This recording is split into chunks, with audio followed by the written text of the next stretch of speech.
कहानी की शुरुआत में हमें एक खूबसूरत सा पैलेस दिखाया जाता है और अचानक से उस पैलेस से चिल्लाने की आवाज आती है और वो आवाज कहती है, यांग किनचैंग, मैं तुम्हें छोड़ूंगा नहीं। तुमने मुझे यहाँ पिछले 100 सालों से बंद करके रखा है। तभी हमें एक बहुत ही खूबसूरत सी लेडी को दिखाया जाता है और वो लेडी सच में बहुत ज्यादा ही खूबसूरत है। और वो जो लेडी है वो किसी लड़के के ऊपर बैठी होती है और उस लेडी ने उस लड़के के गले में एक सोल बाइंडिंग चेन बांधा होता है। तभी वो लड़की कहती है, ये कितनी शर्म की बात है कि तुम जैसी गार्बेज के पास इतनी अच्छी सोल है। तभी हमें इस लेडी के बारे में बताया जाता है। ये जो लेडी है वो गॉडेस है, कल्टीवेशन रियल्म की और एम्प्रेस है सेंगोंग कॉन्टिनेंट की। दोस्तों, ये एक अदर वर्ल्ड है जिसमें कल्टीवेशन से लोग अपनी पावर बढ़ाते हैं। तभी वो जो लड़का है वो अपने मन में कहता है कि मैं इस लेडी का पिछले 100 सालों से स्लेव बना हुआ हूँ। तभी वो लेडी कहती है, अगर तुमने मुझे शुरू में ही अपनी सोल दे दी होती तो मुझे तुम पर इतना बेकार का टाइम नहीं वेस्ट करना पड़ता। तभी वो जो लड़का है वो अपना इंट्रोडक्शन देता है और कहता है, मेरा नाम जियान हान है और ये जो वुमेन जो है वो मेरे ऊपर जो बैठी है उसने मुझे यहाँ पे 100 सालों से कैद करके रखा है ताकि वो मेरी सोल को ले सके। तभी वो लेडी कहती है, मुझे लगता है कि आज हमें ये दोबारा से करना चाहिए। और दोस्तों, आपको तो पता चल ही रहा होगा कि दोबारा से क्या करने की बात कर रही है। और यदि जिन लोगों को नहीं पता उनको मैं बता दूं, यहाँ पे ये डबल कल्टीवेशन की बात कर रही है। तभी जो जियान है वो कहता है, यदि आज इसने ये मेरे से दोबारा किया तो मुझे नहीं लगता कि आज मैं सरवाइव कर पाऊंगा। तभी वो जो लेडी है वो जोरों से हंसते हुए कहती है, आज तुम मेरे को अपनी सोल दे दोगे और आज मैं कल्टीवेशन के दूसरे लेवल पे पहुंच जाऊंगी, जिससे कि मैं तुमसे वादा करती हूँ कि मैं तुम्हें जाने दूंगी। तभी जो जियान है वो कहता है, बकवास की बातें बंद करो, मुझे पता है कि तुम मुझे कभी नहीं जाने दोगी। मुझे पता है कि तुम मेरी सोल ले लोगी और उसके बाद तुम मुझे मार दोगी, और यदि ऐसा करना ही है तो मुझे जल्दी से मार दो। तभी वो लेडी कहती है, अच्छा ऐसी बात है। तभी वो जो लेडी है वो जियान के पास जाती है और उसे किस कर लेती है। और जैसे ही वो जियान को किस करती है, हमारा जियान भी ठड़कपन वाला अपना शकल बनाते हुए कहता है कि चलो मैं तुम्हें अपनी सोल दे दूंगा, पर मेरी एक शर्त है, तुम्हें पहले इस जंजीर को हटाना पड़ेगा। जैसे ही जो किनचैंग है यानी कि वो जो लेडी है वो उसकी इस ठड़कपन वाली फेस को देखती है, वो भी बहुत ज्यादा गुस्सा हो जाती है और कहती है, चुप हो जाओ, तुम्हारी हिम्मत कैसे हुई मुझसे ऐसे बात करने की। और वो साथ में जियान का गला भी दबा रही होती है। तभी जियान कहता है, यांग किनचैंग, क्या तुम्हें मेरी सोल नहीं चाहिए? इतने टाइम से मैं तुम्हें अपनी सोल लेने से रोक रहा था और आज मैं देना चाह रहा हूँ तो तुम मना कर रही हो। और ये सुनते ही जो किनचैंग है उसके पसीने छूटने लगते हैं और वो कहती है, यदि मैंने फोर्सफुली इसकी सोल ले ली तो मुझे नहीं लगता कि मैं इसकी सोल को अच्छे से कल्टीवेट कर पाऊंगी। यदि ये मुझे अपनी खुद की विल से यानी कि खुद की इच्छा से अपनी सोल दे देता है तो मुझे बिना प्रॉब्लम के मैं कल्टीवेशन के नए लेवल पे पहुंच सकती हूँ और मैं सोल की 7 लेयर्स में से 3 लेयर को पार कर लूंगी। तभी वो जो किनचैंग है वो उसकी जंजीर को हटाते हुए कहती है, ठीक है, मैं तुम्हें जाने दूंगी, पर यदि तुमने मुझे टच किया तो मैं वादा करती हूँ कि मैं तुम्हें जान से मार दूंगी। और जैसे ही वो उसकी जंजीर तोड़ देती है उसके बाद वो पीछे मुड़ती है ताकि वो अपने कपड़े उतार सके। और इसका फायदा उठाते हुए जियान अपने हाथ पे अपने कल्टीवेशन की पावर को जमा करता है और किनचैंग को एक घुमा के कराटे चॉप मारता है, जिससे किनचैंग बहुत ही दूर जाके गिरती है। तभी किनचैंग खड़ी होती है और कहती है, तुम्हारी इतनी हिम्मत, तुम मुझसे छुप के यहाँ पे कल्टीवेशन की प्रैक्टिस करते थे। और हमारा जियान एटीट्यूड में खड़ा होते हुए कहता है, हाँ हाँ, मुझे पता है कि तुम गुस्सा हो रही हो, पर मैं 100 सालों से तुम्हारा स्लेव बना हुआ हूँ। अब मेरा बिल्कुल भी प्लान नहीं है तुम्हारा स्लेव रहने का, इसीलिए मैं इतने टाइम से अपनी स्ट्रेंथ को इकट्ठा कर रहा था ताकि जैसे ही मुझे मौका मिले मैं तुम्हें मार दूं। और जैसा ही किनचैंग ये सुनती है उसे बहुत गुस्सा आता है और वो अपनी पावर को अनलीश करने लगती है और जियान की तो ये देख के फट जाती है और वो तेज से भागने लगता है। तभी किनचैंग कहती है, तुम मुझे मारना चाहते थे, मैं तुम्हें छोड़ूंगी नहीं, मैं तुम्हारी राख तक को गायब कर दूंगी। तभी जो जियान है वो ये सुनते ही खूब डर जाता है और कहता है, ये कितनी डरावनी है। और अचानक से ही किनचैंग उसके पीछे आ जाती है और उसकी बॉडी से उसकी सोल निकालने लगती है। और जब वो ऐसा करती है तो जियान को बहुत ही ज्यादा पेन हो रहा होता है। तभी जियान एक जगह देख के उससे अचानक से नजर आता है कि उसके सामने एक पोर्टल खुला हुआ है और वो इसका मौके का फायदा उठाते हुए किनचैंग को एक घुमा के फिर से कराटे चॉप मार देता है। और जैसे ही वो उसे मारता है तो जो किनचैंग है वो बहुत दूर जाके गिरती है और साथ में जियान उस पोर्टल के अंदर कूद जाता है। तभी जो किनचैंग है वो कहती है, अरे यार, ये इसने अपनी सोल को काट दिया ताकि वो यहाँ से भाग सके। तभी उस पोर्टल के अंदर से हमें जियान की आवाज सुनाई देती है और वो कहता है कि मैं दोबारा वापस आऊंगा और मैं तुमसे वादा करता हूँ, जब मैं वापस आऊंगा तो उसके बाद मैं तुम्हें 1000 सालों तक टॉर्चर करूंगा। तभी किनचैंग भी एक कमाल का फिल्मी डायलॉग मारती है और कहती है, जियान हान, मैं तुम्हें पृथ्वी के किसी भी कोने से ढूंढ के ले आऊंगी। तभी हमें एक दूसरा कॉन्टिनेंट दिखाया जाता है। ये कॉन्टिनेंट भी दोस्तों बहुत ही सुंदर है और हमें एक जंगल का सीन दिखाया जाता है जिसमें एक लड़का उस जंगल में पड़ा हुआ है। तभी वो लड़का अपनी आंखें खोलता है और वो अचानक से कहता है, मैं सफल हुआ, लगता है कि मैं दूसरी बॉडी में आ गया हूँ और मैं उस डेविल के चंगुल से भागने में कामयाब हो गया हूँ। और फिर दोस्तों हमें पता चलता है कि ये लड़का कोई और नहीं, हमारा ही जियान है और इसकी जो सोल है वो किसी और लड़के के बॉडी में चली गई है। तभी जियान जो है वो खड़ा होता है और बहुत जोरों जोरों से हंसता है और कहता है, अच्छा हुआ मैं उस डेविल के चंगुल से बच गया, नहीं तो वो तो मुझे पक्का डिस्ट्रॉय कर दी होती, पर मैं वापस जाऊंगा और उसे भी और उसकी जो सेंगू पैलेस है उसे डिस्ट्रॉय कर दूंगा। तभी उसके पीछे से एक आवाज आती है, वो कहती है तुम जिंदा हो। और हम देखते हैं कि एक लड़की जियान के पीछे खड़ी है और वो लड़की मन में कहती है, मैंने तो इसे इतनी खतरनाक पॉइजन दिया था, उसकी तो एक छोटी सी ड्रॉप भी बहुत सारे लोगों को साथ में मार सकती है, इसने सरवाइव कैसे कर लिया। कल हमारे जियान को उस शरीर के असली ओनर की मेमोरी दिखाई देने लगती है और हमें पता चलता है कि इस बॉडी का जो ओनर है उसका नाम जीन हान है। और दोस्तों अब से मैं इसे जियान ही कहा करूंगा, वो भले जीन हान हो या कुछ भी हो, ठीक है। और हमें जीन की मेमोरी से यानी कि जियान की मेमोरी से इस लड़की के बारे में भी पता चलता है। इस लड़की का नाम लिन है और इस शरीर का जो पुराना ओनर था वो इस लड़की से बचपन से ही बहुत ज्यादा प्यार करता था, पर ये जो लड़की है उसने उसे बहुत बार रिजेक्ट कर दिया था। पर पिछले कुछ टाइम से ये लड़की उसे कुछ ज्यादा ही अटेंशन दे रही थी ताकि वो जाके अपनी फैमिली का जो मेडिकल प्रिस्क्रिप्शन है उसे चोरी कर सके। जैसे ही जियान ने वो मेडिकल प्रिस्क्रिप्शन चोरी करके लीन को दिया, वैसे ही लीन ने हमारे जियान को पॉइजन दे दिया। बेचारा प्यार की खातिर मारा गया। बेचारे के क्या बेकार के नसीब है, जिससे उसने प्यार किया उसी ने उसे जहर दे दिया। तभी हमारा जियान जो कि जीन के शरीर का नया ओनर है वो अपना सर पकड़ लेता है और कहता है, अरे यार मेरा क्या नसीब है, आसमान से गिरा और खजूर के पेड़ पर जाके गिर गया। तभी लीन उसके पास आते हुए कहती है, यदि तुम मरे नहीं हो तो मैं तुम्हें अपने हाथों से मारूंगी, किसी को भी इस बारे में पता नहीं चलना चाहिए, नहीं तो मेरी रेपुटेशन डिस्ट्रॉय हो जाएगी। और बड़ी ही प्यारी सी शक्ल बनाते हुए कहती है, जीन यदि तुम मुझसे प्यार करते हो तो तुम्हें मरना होगा। तभी जीन घबराते हुए कहता है, तुम्हें बिल्कुल भी शर्म नहीं है, तुम मुझे अपनी रेपुटेशन बचाने के लिए मारना चाहती हो। वो मन में सोचता है कि कैसे इतनी खूबसूरत लड़की के पास इतना बुरा सोल हो सकता है। अच्छा हुआ जीन ये सब देखने से पहले ही मर गया। तभी हमें एक और आदमी की आवाज सुनाई देती है। वो कहता है, लीन मैंने तुमसे कहा था कि उसे तुरंत मार देना, पर तुम कुछ ज्यादा ही अच्छी हो, तुम मुझे सीधे क्यों नहीं बता देते कि तुम मेरी वाइफ बनने वाली हो। ये उसके आखिरी शब्द होंगे जो कि वो मरने से पहले सुनेगा। तभी वो लड़का और लीन दोनों डरावनी सी आवाज और शक्ल बनाते हुए कहते हैं, चलो इसे मार दें। तभी हम देखते हैं कि जीन वहां से भाग चुका है और वो दोनों कहते हैं, जल्दी चलो उसे मार देते हैं, वो ज्यादा तेज नहीं भाग सकता।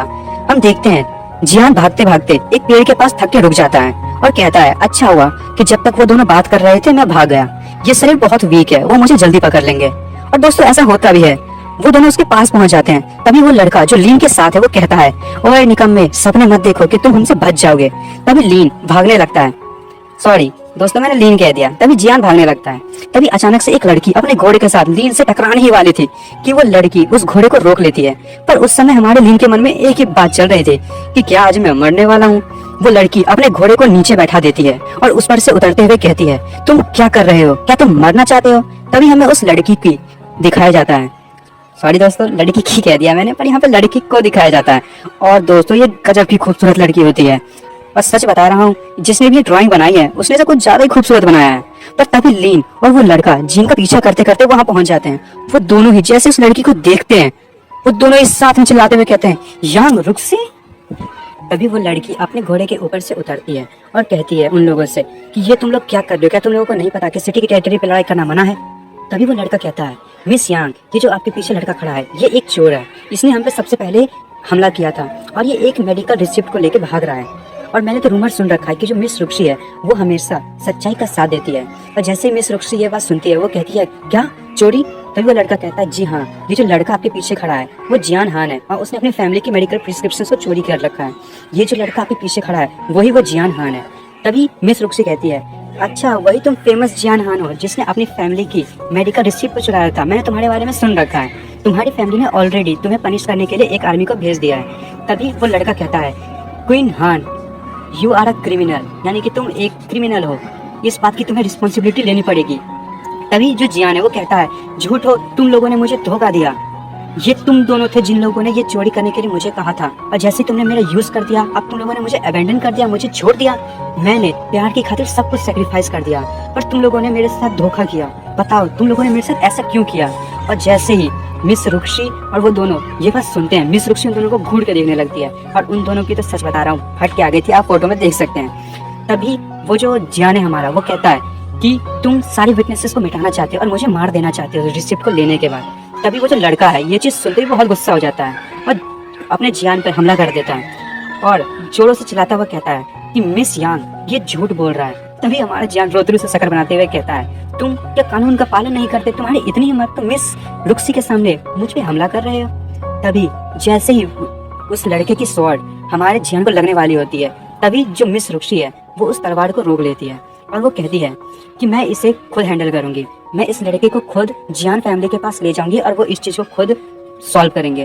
तभी जियान कहता है, अरे यार मैं तो पॉइंट से बच ही गया, इन लोगों में दिमाग नाम की चीज ही नहीं है जो मिस रुक्सी के सामने मुझ पे अटैक कर रहे हैं। तभी वो लड़का अजीब सी शकल बनाते हुए कहता है, मैंने एक रूमर सुना हुआ है कि जो मिस रुक्सी है और मेरे भाई की शादी हिज हाइनेस के द्वारा तय की गई है, यानी कि राजा के द्वारा दोस्तों इसके बड़े भाई की और मिस रुक्सी की शादी तय हुई है।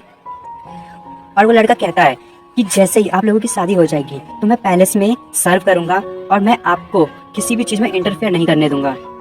तभी पीछे से हमारा जियान कहता है, हाँ बकवास बंद करो, क्या ये इतनी खूबसूरत मिस रुक्सी तुम्हारे गधे जैसे भाई से शादी करेगी? हिज हाइनेस जो है वो कभी भी इस चीज को अलाउ नहीं करेंगे। और जैसे ही वो लड़का इस बात को सुनता है कि वो बहुत ही ज्यादा गुस्सा हो जाता है और वो लीन को कहता है, लीन चलो अब इसे मार ही दे। और साथ ही में कहता है, जियान हान आज से तुम पक्का मरोगे। और जैसे ही वो उस पर हमला करने लगते हैं, मिस रुक्सी जो है वो अपनी पावर को अनलीश करती है और वो इतनी ज्यादा अपनी पावर को अनलीश करती है कि वो तीनों दूर जाके उड़ जाते हैं और दूर जाके गिरते हैं। तभी जो लीन है वो कहती है, ये कैसे पॉसिबल है, हम लोग तो सेम ही एज पे हैं और फिर भी ये मुझसे इतने ज्यादा ताकतवर कैसे है, ये तो अपनी कल्टीवेशन के 3rd लेवल पे पहुंच गई है। तभी हमारा जो जियान है वो बहुत ही खूबसूरत सा शकल बनाते हुए कहता है, आओ मुझे मारो। तभी जो वो लड़का है वो कहता है, मिस रुक्सी आप उसे प्रोटेक्ट कर क्यों रही हैं? मेरी फैमिली जो है वो गवर्नमेंट में काम करती है। तभी मिस रुक्सी बहुत ही ज्यादा गुस्से में कहती है, यहाँ से चुपचाप बाहर निकलो। और जैसे ही वो ऐसा कहती है कि ये जो लीन है और उसके साथ जो लड़का है उनकी तो हालत खराब हो जाती है, पसीने छूट जाते हैं। और तभी वो लड़का कहता है कि ठीक है, मिस रुक्सी के कारण अभी हम जा रहे हैं पर हम वापस आएंगे और हम तुम्हें अरेस्ट कर लेंगे। तभी वो अपने मन में जाते हुए कह रहा होता है कि मेरे फादर और मैं पर्सनली तुम्हें अरेस्ट करेंगे, बस तुम हमारा इंतजार करो। और वो लिन से कहता है, लिन चलो। तभी हमारा जो जियान है वो एक कॉमेडियन वाला फेस बनाते हुए और अपनी नाकों में अपनी उंगली को डालते हुए कहता है, बेकार सी लड़की, जाओ। तभी जो मिस रुक्सी है वो जियान के गले पे तलवार रख देती है और कहती है, अब तुम मुझे फॉलो करो और मैं तुम्हें जियान हाउस पे ले जाऊंगी और वो उसके बाद तुम्हारी देख रेख करेंगे या फिर तुम्हें पनिश करेंगे। और जियान अपने मन में सोच रहा होता है कि सबसे पहले तो जियान हान ही मुझे मार देंगे यदि ये चीज सुनेंगे तो। तभी वो कहता है, यानी कि हमारा जियान, रुकिए रुकिए रुकिए, मुझे पता है कि आप उस लड़के से शादी नहीं करना चाहती हैं और आप ऐसा सच में चाहती हैं नहीं करना उससे शादी, तो ठीक है, मेरे पास एक आइडिया है। तभी जो मिस रुक्सी है वो एकदम डेडली सी शक्ल बनाते हुए कहती है, तो फिर बताओ। मिस रुक्सी कहती है, क्या मजाक है, मैं तुमसे शादी करूंगी? मैं अपने सपने में भी तुमसे शादी ना करूं। तभी जियान कहता है, अच्छा क्या इसीलिए कि मेरा शकल अच्छा नहीं है या फिर मेरे बैड रेपुटेशन के कारण आप मुझसे शादी नहीं करना चाहती? तभी मिस रुक्सी कहती है, एक सनी लो को हायर करने का प्लान बहुत ही अच्छा है पर मैं तुमसे ही शादी क्यों करूं? जियान कहता है, आपके लिए मैं ही एक सबसे अच्छा ऑप्शन हूँ शादी करने के लिए, क्योंकि पूरी सिटी के सामने में एक बदबूदार और बेवकूफ लड़का हूँ और आप भी जानती हो कि कोई भी नोबल आदमी अपने रेपुटेशन और स्टेटस को कम नहीं करना चाहेगा। एक उस लड़की को पकड़कर जिसने मेरे जैसे बेकार लड़के को पसंद किया है और उससे शादी किया है, अगर उन्होंने ऐसा किया तो पूरी दुनिया के सामने उनकी इंसल्ट हो जाएगी। तभी मिस रुक्सी कहती है, अगर ऐसा होता भी है तो हिज हाइनेस हमारी यान फैमिली को डिस्ट्रॉय करवा देंगे। तभी जियान कहता है, एकदम जेंटल वाला फेशियल एक्सप्रेशन देते हुए, अगर डर से बचना है तो डर का सामना करना पड़ेगा। और वो मन में सोच रहा होता है, मैं कितना कूल हूँ। जियान मिस रुक्सी से कहता है कि बिना किसी अच्छे रीजन के यान फैमिली पर वो कभी डायरेक्ट अटैक नहीं कर सकते। मिस रुक्सी बेचारी मन में सोच रही होती है, शादी से बचने के लिए मुझे शादी करना पड़ेगा। और साथ ही वो मन में सोच रही होती है, हिज हाइनेस ने मेरी शादी का ऐलान कर दिया है और कोई भी मुझसे शादी करके हिज हाइनेस को ऑफेंड नहीं करेगा। दोस्तों यहाँ मिस रुक्सी के लिए हमारा दोस्त एक बलि का बकरा बन गया है। तभी हमें सिटी रोड का पैलेस दिखाया जाता है। वहाँ पे मिस रुक्सी अपने पापा से जियान को उनका सनी लॉ बनाने की बात करने आई है। तभी मिस रुक्सी के पापा कहते हैं, क्या तुम उसे मेरा सनी लॉ बनाना चाहती हो? वो कहते हैं, मैं तुम्हारी शादी उससे नहीं होने दूंगा। एक तो वो कभी कल्टीवेशन नहीं कर सकता, ऊपर से वो तुम्हारे लिए बिल्कुल भी लायक नहीं है। तभी मिस रुक्सी की मम्मी भी कहती है, बेटी शादी का डिसीजन एक बहुत ही बड़ा डिसीजन है, इसे जल्दबाजी में नहीं लेना चाहिए। तभी जियान बाहर से ही सोच रहा होता है कि मैंने कभी नहीं सोचा था कि मिस रुक्सी इतनी जल्दी शादी की बात करने के लिए यहाँ अपने मम्मी पापा के साथ आ जाएगी। तभी मिस रुक्सी अपने पेरेंट्स से कहती है, जो हिज हाइनेस हैं वो अपने लोगों को भेज रहे हैं ताकि वो अपनी टेरिटरी को बढ़ा सके और उसके लिए वो लोगों को अपने रिलेटिव बना रहे हैं, यानी कि वो अपने लोगों की शादी दूसरे जगहों के बड़े घरानों से करवा रहे हैं और वो लोग यहाँ भी अगले 3 दिनों में पहुंच जाएंगे। और अब हमारे पास टाइम कम है, उनके मैरिज प्रपोजल को कैंसिल करने का एक ही तरीका है कि मैं उनके आने से पहले शादी कर लूं। और हमने बिना किसी रीजन के शादी कैंसिल किया तो हम लोगों पर हमला कर देंगे। तभी मिस रुक्सी के पापा कहते हैं, पर ये है कौन? और अपनी इतनी बेइज्जती सुनकर जियान को बहुत गुस्सा आ रहा होता है। तभी मिस रुक्सी और अपने पापा से कहती है, अब मैं पीछे नहीं हट सकती। तभी मिस रुक्सी के पापा कहते हैं, तुम हमेशा की तरह खुद से अपनी लाइफ की डिसीजन ले रही हो। मैं तुम्हारी उस बेकार लड़के के साथ शादी की बात को कभी एक्सेप्ट नहीं कर सकता। तभी मिस रुक्सी कहती है, पापा अगर मैंने सीजी से शादी कर ली तो हमारी मिलिट्री की पावर हमारे हाथों से चली जाएगी और हमारी यान सिटी पर काउंटी गवर्नमेंट राज करेगी। दोस्तों, सीजी वो ही लड़का है जिसे मिस रुक्सी की शादी हिज हाइनेस ने फिक्स करके रखी हुई है। तभी मिस रुक्सी कहती है, जब तक मैं अपनी यान फैमिली को बचा सकती हूँ तब तक मैं अपनी जान को दे सकती हूँ इन्हें बचाने के लिए। तभी जियान ये सुनकर सोचता है, मुझे लगता है कि मैंने एक खूबसूरत लड़की के साथ साथ एक अच्छी वाइफ को भी ढूंढ लिया है, पर मैंने ये कभी एक्सपेक्ट नहीं किया था कि मुझे कभी ऐसी लड़की मिलेगी। तभी मिस रुक्सी के पापा सोच रहे होते हैं, ये एक अच्छा आइडिया है कि एक सन इन लॉ को हायर करने का, क्योंकि एक सन इन लॉ ही इस शादी को तोड़ सकता है, क्योंकि हिज हाइनेस अपने रिलेटिव की शादी ऐसी लड़की से जबरदस्ती नहीं करवाएंगे जो पहले से ही शादीशुदा है। पर हम हिज हाइनेस के सामने बुरे जरूर बन जाएंगे, पर हिज हाइनेस तब तक हम पर हमला करने के लिए नहीं आएंगे जब तक कि उनके पास कोई स्ट्रॉन्ग रीजन ना हो। पर अभी सबसे बड़ी प्रॉब्लम ये लड़का है, और ये सब चीजें वो जियान की तरफ देखते हुए सोच रहे होते हैं। तभी जियान मिस रुक्सी के पापा को ग्रीट करते हुए कहता है, फादर इन लॉ चिंता मत करें, मैं इन सब मामलों को चुटकी में निपटारा कर दूंगा और जो भी रुक्सी को गुस्सा दिलाएगा या उसे चोट पहुंचाएगा मैं उसे मार दूंगा। तभी मिस रुक्सी के पापा कहते हैं, और अगर तुमने ऐसा नहीं किया तो मैं तुम्हें मार दूंगा। तभी मिस रुक्सी के पापा बाहर आते हैं और सभी को उनकी बेटी की शादी की तैयारी करने के लिए कहते हैं, और कहते हैं मेरी बेटी की शादी के लिए मेन पैलेस को सजाया जाए। तभी सारे नौकर एक साथ कहते हैं, यस सिटी लॉर्ड। फिर हमें अगले सीन में दिखाया जाता है, जियान बाथ टब में बैठकर नहा रहा होता है और नहाते नहाते ही वो ब्रेक थ्रू कर लेता है और कहता है, वैसे तो ये प्रोग्रेस बहुत ही धीरे है, पर एक बहुत बड़ी बात है कि इतने मामूली से मेंशन में इतना अच्छा हॉट स्प्रिंग है। दोस्तों, ये जो हॉट स्प्रिंग है इसमें बहुत सी दवाइयां हैं जिससे कि जियान ने नहाते नहाते ब्रेक थ्रू कर लिया है और वो बाथ टब में खड़ा हो जाता है। उसके पीछे में एक मेड खड़ी होती है और वो मेड कहती है, जल्दी से कुछ कपड़े पहन ले, और वो मन में सोच रही होती है, ये पानी इतना गंदा क्यों है, आखिर ये पानी में कर क्या रहे थे। तभी जियान कहता है, क्या तुम मेरे लिए शादी के कपड़े लाई हो।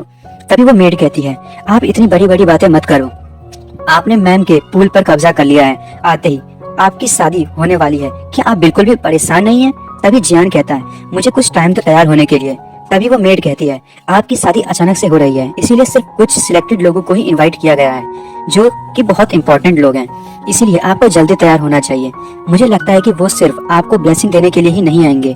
तभी जियान कहता है, मैं भी क्यूरियस हूँ कि आज क्या होने वाला है। तभी हमें उस लड़के को और लीन को और साथ ही उन दोनों के पापा को दिखाया जाता है। तभी उस लड़के के पापा यानी कि जो लीन के साथ लड़का है उसके पापा कहते हैं, मुझे डर है कि सिटी लॉर्ड जो है वो मिस रुक्सी की शादी इसलिए करवा रहे हैं ताकि वो मिस रुक्सी और मेरे बेटे की शादी को अवॉइड कर सके। तभी लीन के पापा कहते हैं, कहीं वो जाओ तो नहीं है जिससे मिस रुक्सी की शादी होने वाली है। मैंने सुना है कि जाओ और रुक्सी बचपन के दोस्त हैं।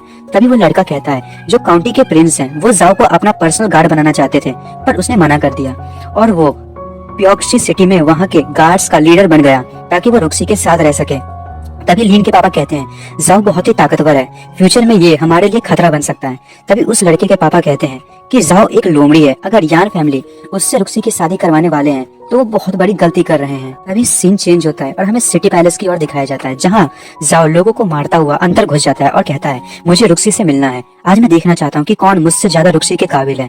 तभी लीन और उसके साथ जो लोग भी होते हैं वो सोचते हैं, क्या अगर जाओ यहाँ है तो रुक्सी से शादी किसकी हो रही है।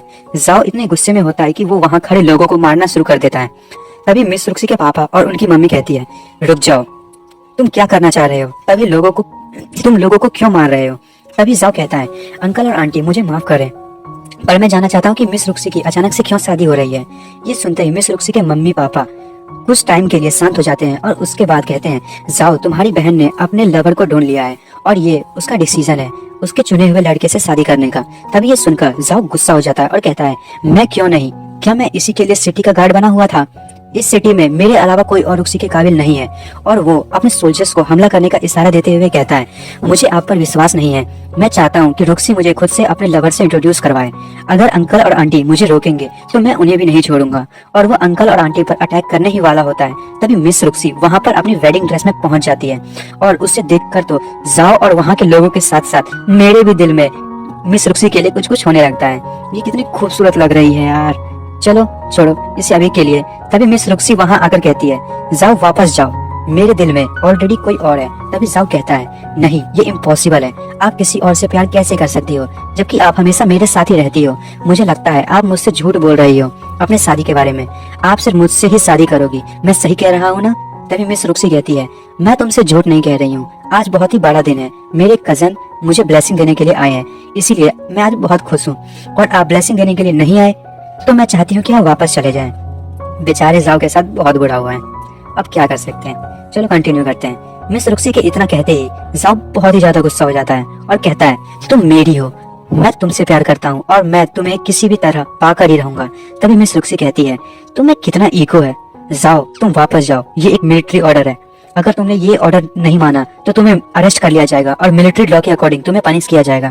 तभी जाओ कहता है किसमें इतनी हिम्मत है कि कोई मुझे छू सके। मैं यान हाउस में रहा ताकि मैं तुम्हारे साथ रह सकूं और अब तुम किसी और से शादी कर रही हो और तुम्हें लगता है कि मैं अब भी तुम्हारी बात मानूंगा। तभी मिस रुक्सी के पापा गुस्से में कहते हैं तुम्हारी इतनी हिम्मत। तभी मिस रुक्सी की मम्मी उन्हें रोक लेती है और कहती है कि जाओ बहुत ही ज्यादा ताकतवर है। तभी जाओ कहता है आज मैं देखता हूँ कि किस में इतनी हिम्मत है जो मेरे लड़की को मुझसे चुराता है। और वो जोर से चिल्लाते हुए कहता है जल्दी से बाहर आओ और मुझसे फाइट करो। तभी वहाँ पर लोग बातें करने लगते हैं और कहते हैं शायद यान फैमिली झूठ कह रही थी शादी के बारे में। तभी कुछ लोग कहते हैं सिटी हॉल मैरिज के लिए पूरी तरह से सजाया गया है, मुझे नहीं लगता कि वो ऐसे ही तैयार किया गया होगा। तभी सभी लोगों को एक आवाज सुनाई देती है कौन चिल्ला रहा है, क्या तुम्हें पता नहीं कि आज कितना बड़ा दिन है? तुम इतनी शोर मचा रहे थे कि मैं अच्छे से सो भी नहीं पाया। तभी हमें जियान को दिखाया जाता है और वह उबासी लेते हुए कहता है मैं क्या करूंगा अगर इसके कारण मेरी रात की परफॉर्मेंस पर कोई असर पड़ा तो। और दोस्तों अब रात की परफॉर्मेंस वाली बात को तो समझ ही गए होंगे।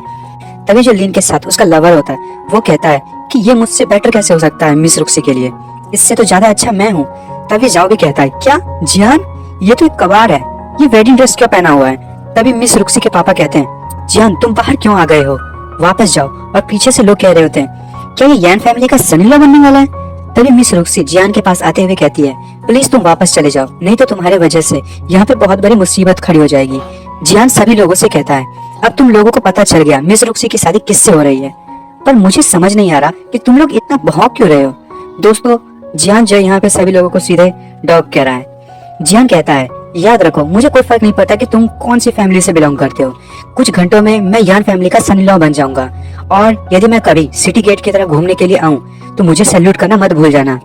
ये सुनते ही जाओ को बहुत ज्यादा गुस्सा आ जाता है और वो अपने पैरों से जमीन तोड़ते हुए कहता है मिस रुक्सी के काबिल तुम नहीं हो, अब तुम यान फैमिली से बाहर निकलो, नहीं तो मैं तुम्हें यहाँ खुद से बाहर भेज दूंगा। तभी जियान को मर्डरस और फील होने लगता है। मिस रुक्सी के पापा जाओ को पावर अनलिस्ट करते हुए देखकर बहुत ही ज्यादा परेशान हो जाते हैं और कहते हैं ये बेवकूफ लोग मेरी यान फैमिली की रेपुटेशन को डिस्ट्रॉय कर देंगे। तभी मिस रुक्सी की मॉम कहती है जाओ रुक जाओ, और जाओ जियान पर अपने पंच से हमला कर देता है कि तभी मिस रुक्सी बीच में आ जाती है और अपने तलवार से उसके पंच को रोक लेती है और कहती है आज से जियान मेरे हस्बैंड है, वो जिएंगे तो मैं भी जीऊंगी, वो मरेंगे तो मैं भी मर जाऊंगी। अगर तुम जियान को हर्ट करना चाहते हो तो तुम्हें पहले मुझसे सामना करना पड़ेगा। तभी जाओ मिस रुक्सी को ऐसा कहते हुए सुनकर बहुत गुस्सा हो जाता है और कहता है रुक्सी तुमने मुझ पर हमला करने के लिए अपनी स्वॉर्ड निकाली, मैं आज इसे मार कर ही रहूंगा। तभी मिस रुक्सी जियान के सामने खड़ी हो जाती है और जियान ये देखकर मिस रुक्सी को साइड करते हुए कहता है ये मुझे करने दो। तभी मिस रुक्सी कहती है तुम नहीं कर पाओगे, ये जियान एकदम एटीट्यूड में कहता है। तभी मिस रुक्सी कहती है तुम नहीं कर पाओगे, ये जियान एकदम एटीट्यूड में कहता है ये मत कहो कि मैं नहीं कर सकता, मुझ पर विश्वास रखो। और वो मन में कह रहा होता है अब जब तुम मुझसे शादी करने वाली हो तो ये मेरी जिम्मेदारी है कि मैं जियान तुम्हें और तुम्हारी लाइफ को हमेशा प्रोटेक्ट करूं, तुम्हें मैं कभी भी चोट नहीं पहुंचने दूंगा। जियान कहता है यदि तुम मिस रुक्सी से प्यार करते हो तो चलो 3 बेट लगाते हैं। जाओ कहता है कौन सी बेट? तभी जियान कहता है पहली बेट में हम हमारा पैसा लगाएंगे, दूसरे में हम हमारी पेनिस लगाएंगे। दोस्तों ये पेनिस वही है जो आप सोच रहे हैं। और यदि कुछ सीधे साधे व्यूअर्स जो कि बहुत सीधे हैं उनके लिए बता दूं ये लड़कों की तीसरे टांग की बात हो रही है। और जियान कहता है तीसरे बेट में हम अपनी लाइफ को लगाएंगे। और पेनिस वाली बात से जाओ भी परेशान हो जाता है। तभी जियान कहता है अगर तुम हारे तो तुम्हें अपना सामान काटना पड़ेगा, क्या तुम डर गए? ये सुनकर सभी लोग शॉक हो जाते हैं। तभी जियान कहता है तो बताओ तुम कैसे बेट लगाना चाहते हो? तभी जियान कहता है डरो मत, जब बेट का आइडिया मेरा है तो मैं तुम्हें मौका देता हूँ, तुम उन चीजों का कंपटीशन करो जिसमें तुम्हें लगता है कि तुम जीत जाओगे। जाओ ये सुनकर खुश हो जाता है और हंसते हुए कहता है तुम चाहते हो कि मैं चूज करूं कि ये गैम्बलिंग किस बेसिस पे होंगी? तभी जाओ कहता है ठीक है पहला जो कंपटीशन होगा वो मिलिट्री फॉर्मेशन का होगा, दूसरा तीरंदाजी का, और तीसरा हम देखेंगे कि हम दोनों में से स्ट्रेंथ किसकी ज्यादा है। तभी लीन का बॉयफ्रेंड सोच रहा होता है, जाओ 10 साल से आर्मी में है, वो इन सब में बेस्ट है, जाओ ही इससे जीतेगा। और लीन सोच रही होती है, आखिरकार मुझे इससे छुटकारा मिलेगा, नहीं तो मुझे हमेशा एम्बेरसमेंट फील करते हुए जीना पड़ता। जाओ अपने पास से 10,000 सोने के सिक्के को बैट में लगाता है और कहता है कि क्या तुम्हारे पास इतने सोने के सिक्के हैं भी? जियान कहता है, सिटी लॉर्ड की बेटी से शादी करने के लिए मुझे बहुत से पैसे खर्च करने पड़े, इसीलिए मेरे पास पैसे नहीं है। तभी मिस रुक्सी के पापा कहते हैं, तुमने कब पैसे खर्च किए? ये सारा पैसा मेरा है, ये सारा खर्चा मैंने किया है। तभी जियान अपने पास से 7th 3rd क्लास के हाई ग्रेड के पिल्स निकालता है और कहता है, एक पिल की वैल्यू 10,000 गोल्ड है, मैं इन्हें बैट में लगाऊंगा, पर जाओ तुम्हारे पास कुछ ज्यादा ही कम पैसे नहीं है। तभी ये देखकर सभी शॉक हो जाते हैं और मिस रुक्सी के पापा कहते हैं, ये इम्पॉसिबल है, यहाँ तो 7 हाई ग्रेड के पिल्स हैं सिटी लॉर्ड के मेंशन में, तो ये प्रीशियस पिल्स तो है ही नहीं, इसके पास कहाँ से आई? तभी लीन का बॉयफ्रेंड कहता है, इतनी महंगी चीज इस कबाड़ के पास कहाँ से आई? मिस रुक्सी के पापा कहते हैं, उसे बेड पर लगाने की हिम्मत भी नहीं करना। और ये देखकर तो झाव के पसीने छूट जाते हैं और वो मन में सोच रहा होता है, इन पिल्स की वैल्यू 70,000 गोल्ड कॉइन्स है, ये तो पूरी पियोक्सी सिटी के पूरे साल के टैक्स के बराबर होगी। जियान कहता है, चलो तुम रहने भी दो, तुम अकेले कुछ भी नहीं कर सकते, अगर कोई इस बैट में पार्टिसिपेट करना चाहता है तो कर सकता है।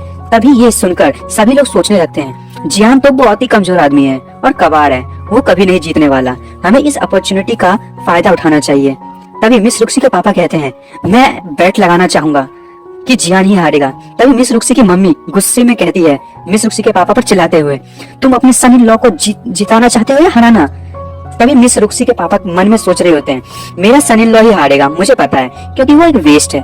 तभी लीन के पापा भी कहते हैं, मैं लीन फैमिली की तरफ से 20,000 सोने के सिक्के लगाऊंगा कि जाओ ही जीतेगा। तभी लीन के बॉयफ्रेंड के पापा कहते हैं, मेरी जांग फैमिली भी 20,000 सोने के सिक्के जाओ पर लगाएगी।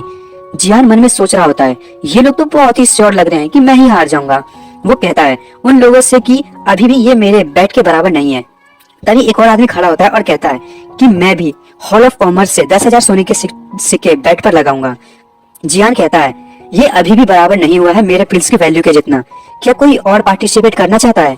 अभी और 10,000 सोने के सिक्के की जरूरत है। तभी लीन का बॉयफ्रेंड कहता है, मैं जांग फैमिली की तरफ से 10,000 सोने के सिक्के की बैट को बढ़ाना चाहूंगा। तभी उसके पापा उस पर चिल्लाते हुए कहते हैं, आखिर तुम क्या कर रहे हो? 30,000 सोने के सिक्के, मेरे पास सिर्फ इतना ही है, और मैं हार गया तो हम कंगाल हो जाएंगे। तभी लीन का बॉयफ्रेंड कहता है, पापा मैं इस लीन को अच्छे से जानता हूँ और मुझे पता है कि यही हारेगा। सोचो अगर हम एक और पिल जीत जाएंगे तो हमारी फैमिली बहुत फेमस हो जाएगी। दोस्तों मैं इससे मतलब लीन के बॉयफ्रेंड को लीन का बॉयफ्रेंड कह के थक गया हूँ, इसलिए अब से मैं इसे क्वीन कहा करूंगा, ठीक है। तभी जियान पीछे से उनसे कहता है, तुम दोनों क्या बड़बड़ा रहे हो? बैट करना है कि नहीं? और भी लोग बैट लगाने के लिए लाइन में लगे हुए हैं। पर आखिर में क्वीन के पापा बैट लगाने के लिए मान जाते हैं और कहते हैं, ठीक है, मैं जांग फैमिली की तरफ से 30,000 सोने के सिक्के बैट पर लगाऊंगा। जियान उन्हें थम्स अप करते हुए कहता है, ये हुई ना बात। और मन में वो सोच रहा होता है, आखिर एक बड़ी मछली फंसी गई। जियान मिस रुक्सी के पापा से कहता है, मैं चाहता हूँ कि आप इस बात के विटनेस बन जाओ। मिस रुक्सी के पापा कहते हैं, अच्छा ठीक है, शुरू भी करो, मैं अब तुम्हारी शक्ल और नहीं देखना चाहता। वो ऐसा दोस्तों इसलिए कहते हैं क्योंकि जो जियान ने उनसे बिना पूछे 7 हाई ग्रेड के पिल बैट पे लगा दिया है, उससे वो बहुत ज्यादा नाराज हैं। तभी जियान और जाओ कंपटीशन के लिए तैयार हो जाते हैं और जियान कहता है, तो शुरू करें। जाओ अपने सोल्जर से कहता है, जो भी जियान के फॉर्मेशन को तोड़ देगा उसे इस कंपटीशन के बाद बहुत बड़ा रिवॉर्ड दिया जाएगा। बाद हमारा सीन शिफ्ट होता है, हमें उस जगह दिखाया जाता है जहाँ पे जाओ और जियान का कंपटीशन होने वाला होता है। तभी जो हमें दिखाया जाता है जाओ की आर्मी को, यानी कि उसके सोल्जर्स को, वो लोग बहुत ही ज्यादा फॉर्म में होते हैं इस कंपटीशन के लिए। और उसके बाद हमें जियान की सोल्जर्स को दिखाया जाता है, वो लोग बहुत ही कमजोर और कुछ तो सो भी रहे होते हैं। और तभी सब लोग बातें कर रहे होते हैं कि जो जाओ है उसकी आर्मी आज तक कभी नहीं आ रही है, और जो जियान है उसकी आर्मी बहुत ही ज्यादा कमजोर है। तभी मिस रुक्सी अपने पापा को कहती है कि ये जियान की आर्मी को हुआ क्या है। मिस रुक्सी के पापा कहते हैं, मुझे नहीं पता इस बेवकूफ ने ऐसे लोगों को अपनी टीम में क्यों रखा है। तभी जो लीन के पापा हैं वो क्वीन के पापा से कहते हैं कि ब्रदर जांग, आपके पास तो 3 ग्रेड की युडान पेल आने वाली है और आप तो बहुत ही ज्यादा फेमस हो जाओगे। तभी जो जांग होता है यानी कि क्वीन का पापा, वो लीन के पापा से कहते हैं, आप लोग भी कुछ कम नहीं है, आप लोगों के पास भी 2 हाई ग्रेड की पिल्स आने वाली हैं और जब हम दोनों के बेटे बेटी की शादी हो जाएगी तो हम लोग सबसे ज्यादा ताकतवर हो जाएंगे। और ये बात जब मिस रुक्सी के पापा वहाँ पे बगल में सुन रहे होते हैं और वो बहुत ही ज्यादा गुस्सा हो जाते हैं और वो कहते हैं जियान से चिल्लाते हुए कि तुम्हारी वजह से आज हमारे एनिमीज के पास इतनी हाई ग्रेड की पिल्स चली जाएंगी और यदि तुम यहाँ हारे तो मैं तुम्हारी जान ले लूंगा। तभी हमारा जियान मन में सोच रहा होता है फादर इन लॉ मुझे कितना इनकरेज कर रहे हैं, आप चिंता मत करिए मैं ही जीतूंगा। तभी ऐसे मिस रुक्सी के पापा कंपटीशन को स्टार्ट करने के लिए कहते हैं। वैसे ही जो जाओ है वो अपने सोल्जर्स को कहता है कि जाओ फॉर्मेशन बनना स्टार्ट करो और जो जाओ के सोल्जर्स हैं वो अपने फॉर्मेशन तैयार करते हैं और जैसे ही सब लोग इस फॉर्मेशन को देखते हैं सभी एक साथ कहते हैं क्या ये तो लॉन्ग स्नेक फॉर्मेशन है। तभी हमें इस फॉर्मेशन के बारे में बताया जाता है कि जो फॉर्मेशन है वो एक किलिंग फॉर्मेशन है, इससे जो सामने वाले के जितने भी सोल्जर्स होते हैं वो बहुत जल्दी ही मारे जाते हैं। तभी हमें दिखाया जाता है क्वीन को। क्वीन अपने पापा से कह रहा होता है कि पापा आप चिंता मत करो, मैंने जियांग से शर्त लगाया कि यदि वो जीत गया तो मैं उसे दादाजी कहूंगा। तभी क्वीन के पापा कहते हैं अगर तुमने उसे दादा कहा तो मैं तुम्हें अपने परिवार से बाहर भेज दूंगा और तुम्हें मैं अपना बेटा कभी भी नहीं बुलाऊंगा। तभी जो क्वीन है वो कहता है आप भी जानते हैं कि पॉसिबल नहीं है कि आज जियान जीत जाए। तभी हमें जियान को दिखाया जाता है, वो जियान कहता है अपने सोल्जर से कि जल्दी से शील्ड को सामने लाओ। तभी हमें जियान को दिखाया जाता है उसके सोल्जर्स को जो अपनी फॉर्मेशन तैयार करते हैं। तभी क्वीन कहता है कि हाँ मुझे पता है कि तुम्हें कुछ भी नहीं आता, तुम बिल्कुल भी नहीं जानते मिलिट्री फॉर्मेशन के बारे में, पर कुछ ना होने से अच्छा तुम कुछ तो कर ही रहे हो। तभी हमें मिस रुक्सी के पापा को दिखाया जाता है, वो मिस रुक्सी से कहते हैं कि अब तुम हार मान भी लो, मुझे पता है कि अब तुम्हारी जियान से कभी शादी नहीं होने वाली है। तभी मिस रुक्सी कहती है आप गलत कह रहे हैं और पीछे से जो अपना जाओ है वो भी खुश हो रहा होता है और कहता है कि मैं पक्का जीतने वाला हूँ। तभी वो अपने सोल्जर्स को कहता है कि जल्दी से उसकी फॉर्मेशन को तोड़ दो। तभी हमें दिखाया जाता है कि जो जाओ की सोल्जर्स होते हैं वो जियान के सोल्जर्स पे हमला कर देते हैं, पर जो जियान के सोल्जर्स होते हैं वो उस हमले को ब्लॉक कर लेते हैं। जैसे ही जाओ ये चीज देखता है वो बहुत ही ज्यादा शॉक हो जाता है और कहता है कि ये कैसे हो सकता है। तभी हमें मिस रुक्सी को दिखाया जाता है, मिस रुक्सी बताती है ये तो एक बहुत ही रेयर एरे है, ये तो 10 साल पहले लुप्त हो चुका था, आखिर जियान को कैसे पता चला। तभी जियान को दिखाया जाता है जिसकी जो एरे होती है वो एक टर्टल टाइप की दिख रही होती है। तभी हमें बाकी के लोग को दिखाया जाता है कि जो बहुत ज्यादा शॉक हो रहे होते हैं। तभी क्वीन के पापा कहते हैं ये जियांग तो खिलाड़ी निकला, इसने बहुत सारी चीजें अपने पास हाइड करके रखी हुई हैं। तभी जो अपना जियान है वो बहुत ही खुश हो रहा होता है। फिर हमें क्वीन को दिखाया जाता है जो कि अपने पापा से कहता है आप चिंता मत कीजिए, ये 10 स्ट्राइक मेथड हो ही नहीं सकती क्योंकि जियान इसे जानता ही नहीं है कि इसे यूज कैसे करना है। तभी जैसे ही जाओ इसे देखता है वो बहुत ही ज्यादा गुस्सा हो जाता है और अपने सोल्जर्स को कहता है कि जाओ जल्दी से उस पर हमला कर दो। तभी जो जाओ की आर्मी होती है वो जियान के सोल्जर्स पे हमला कर देती है और जाओ जैसे देखता है कि जियान की जो आर्मी है उनके सोल्जर्स ने बीच में जगह छोड़ रखी है। तभी जो जाओ अपने सोल्जर से कहता है कि उस खाली जगह पे अटैक करो। तभी हमारा जो जियान है वो खुश हो जाता है और वो अपने सोल्जर से कहता है जल्दी से फॉर्मेशन को चेंज करो और वो तुरंत ही बच जाता है। उसके सोल्जर्स जाओ के सोल्जर्स के अटैक को ब्लॉक कर लेते हैं। सब वो देखकर सरप्राइज हो जाते हैं कि जियांग के जैसे कवाड़ भी एक रेयर फॉर्मेशन बना सकते हैं। अब हमें मिस रुक्सी को दिखाया जाता है जो कहती है कि जियान ने जो ये फॉर्मेशन बनाई है इसका नाम रॉयल ड्रैगन एरे है और साथ ही जियान ने इसमें 10 स्ट्राइक मेथड वाले एरे को भी मिलाया है। ये एक ऑफेंसिव टाइप की एरे है। तभी हमें दिखाया जाता है कि जियान के सोल्जर्स ने जाओ के सोल्जर्स को चारों तरफ से घेर लिया होता है। तभी जियान अपने भाले की नोक को जाओ की तरफ करते हुए कहता है अब तुम हार गए हो, ये 1 सेकेंड ग्रेड का इंसेक्ट एरे है, बच सको तो बचो। तभी जियान मन में कह रहा होता है जब मैं किंचेंग के साथ रहता था वहाँ पे मैंने लोशन पैलेस की सारी बुक्स पढ़ ली थी और मैंने उन सब में मास्टरी भी कर ली थी। तभी सभी लोग शौक होते हुए कहते हैं क्या फर्स्ट राउंड में जियान जीत गया है। तभी हमें लीन और क्वीन के पापा को दिखाया जाता है, उनकी तो हालत ही खराब हो गई होती है। लीन के पापा कहते हैं अरे यार मैंने 20,000 सोने के सिक्कों को उधार लिया था, अब तो ये भी चले गए। फिर हमें क्वीन के फादर को दिखाया जाता है जो कि अपने दिल पर हाथ रखकर जियान को 30,000 सोने के सिक्के दे देते हैं। ये देखकर जियान उन्हें थैंक यू कहता है 30,000 सिक्के देने के लिए और कहता है आज मेरी तरफ से आपको पार्टी दी जाएगी। क्वीन पीछे से जियान से कह रहा होता है तुमने चीटिंग की होगी, तुम एक कबाड़ हो, तुम कैसे जीत सकते हो। ये सुनते ही क्वीन के पापा क्वीन को एक थप्पड़ लगा देते हैं और कहते हैं थोड़ा तो शर्म करो, वो तो शुक्र है कि तुम बचे हुए हो, तुमने इतने जीनियस बंदे से पंगा ले रखा है। तभी क्वीन के पापा मिस रुक्सी के पापा को घूरते हुए कहते हैं हमारी जांग फैमिली ने तो हारने पे पैसा लगाया था, यान फैमिली ने एक कमाल का सन-इन-लॉ चुना है। मिस रुक्सी के पापा उनसे कहते हैं तो तुम मुझे ऐसे क्यों घूर रहे हो। फिर हमें जियान को दिखाया जाता है जो इतने सोने के सिक्के को जीतकर खुश हो रहा होता है और उसके पीछे जाओ अपने सोल्जर्स को पीटते हुए कहता है तुम सब बेकार हो। फिर वो कहता है अगले गेम में मैं ही जियान का सर काट दूंगा।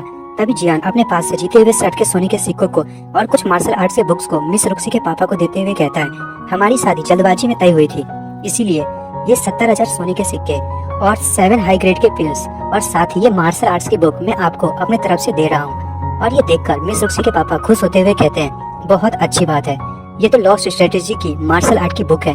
और मिस रुक्सी उन बुक्स को देखते हुए सोच रही होती है, ये बुक तो बहुत ज्यादा नहीं है, जैसे इसे कुछ समय पहले ही लिखा गया हो। पर मिस रुक्सी जियान के टैलेंट और उसके गेम जीतने पर बहुत ज्यादा खुश हो जाती है। तभी पीछे से क्वीन के पापा क्वीन को मारते हुए सोच रहे होते हैं, जियान के पास तो बहुत ही ज्यादा डीप नॉलेज है।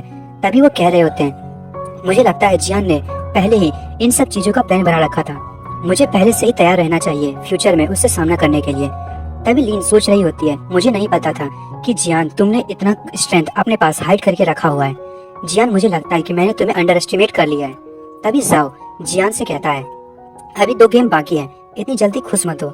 जियान कहता है, इतनी जल्दी क्या है? वो कहता है, पहले मुझे अपनी सासू माँ से कुछ पूछना है।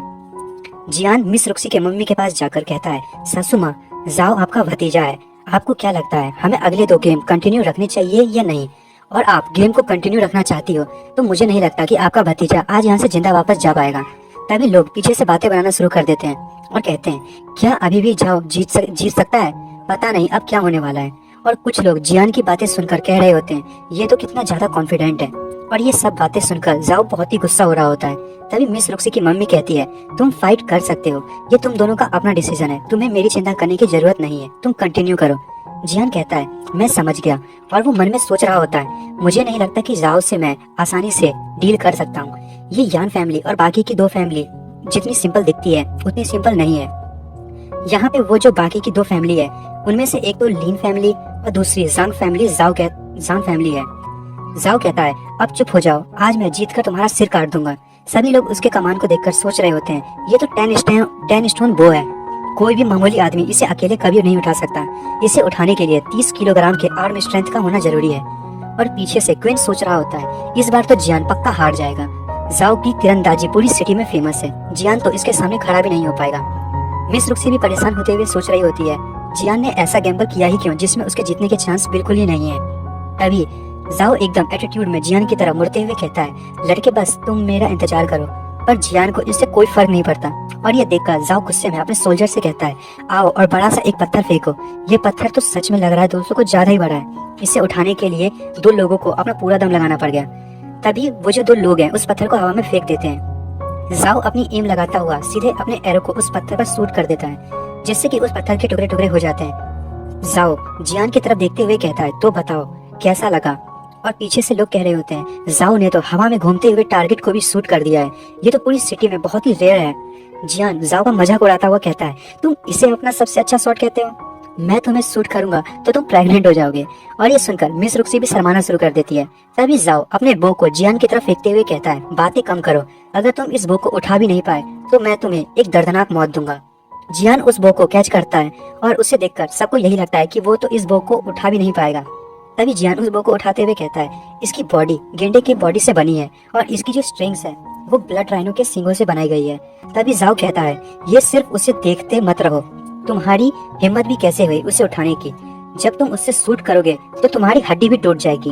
तभी क्वीन भी जियान से कहता है, मुझे लगता है कि तुम अपना आज दांत तुड़वा कर रहोगे। जियान कहता है, मुझे बिल्कुल भी डर नहीं है कि मैं तुम्हारी बो को चला पाऊंगा या नहीं, पर मुझे इस बात का डर है कि कहीं मैं इसे तोड़ ना दूं और फिर तुम मुझसे पैसे मांगने लगे अपने बो के लिए, तो फिर मैं कहाँ से दे पाऊंगा? तभी जाओ कहता है, क्या मजाक है, तुम कभी भी मेरे 10 स्टोन बो को नहीं तोड़ पाओगे, और यदि ये टूट भी गई तो मैं तुमसे वादा करता हूँ कि मैं तुमसे कोई पैसा नहीं लूंगा और साथ ही मैं तुम्हारे सामने घुटने पर बैठ जाऊंगा। क्वीन भी कहता है, अगर तुमने ये बो तोड़ दिया तो मैं तुम्हारे सामने घुटने पर बैठ के तुम्हें दादाजी कहूंगा।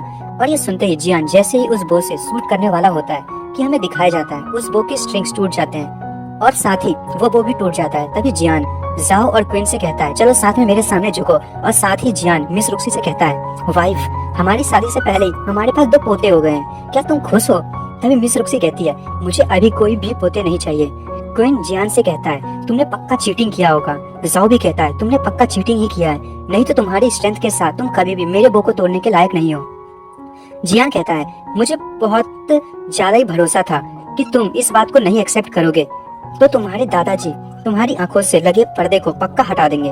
वो कहता है, यहाँ आओ और मुझे 15 स्टोन बो ला कर दो। तभी सब लोग कहते हैं, क्या 15 स्टोन बो? क्या ये पागल हो गया है? उसका वजन 450 केजी है, ये एक सेकंड क्लास की बो है। तब हम देखते हैं 4 लोग मिलकर उस अकेले बो को उठा रहे होते हैं। तभी मिस रुक्सी के पापा कहते हैं ये बो टियान लॉन्ग स्टोन से बना है, जो कि बहुत मजबूत होता है, और जो उसकी स्ट्रिंग्स हैं वो स्नेक किंग के स्किन से बनाई गई है। इस बो को बहुत टाइम से हमने रखा हुआ है, क्योंकि आज तक कोई इसे उठा नहीं पाया है। तभी लीन के पापा लीन से पूछते हैं क्या तुमने कभी जियान को बो का इस्तेमाल करते हुए देखा है? लीन कहती है मैंने कभी जियान को तीर कमान का यूज करते नहीं देखा, और यदि उसे इसे यूज करना भी आता होगा तो भी वो इस 15 स्टोन बो को कभी नहीं चला पाएगा। तभी हमें जियान को दिखाया जाता है जो एक साथ 3 एरो को शूट करने वाला होता है। तभी जियान तीनों तीरों को 3 अलग अलग डायरेक्शंस में शूट करता है, और उसके जो एरोज हैं वो पूरे पहाड़ के टुकड़े कर देते हैं। सभी लोग ये देख के कहते हैं जियान के पास तो इमेंस स्ट्रेंथ है। सभी लोग ये सोच रहे होते हैं कि तीनों एरो में से कौन से एरो ने पहाड़ को हिट किया है। तभी हमें दिखाया जाता है तीनों तीर पहाड़ से टकराने के बाद एक दूसरे स्टोन पर एक ही जगह से तीनों धंसे हुए हैं।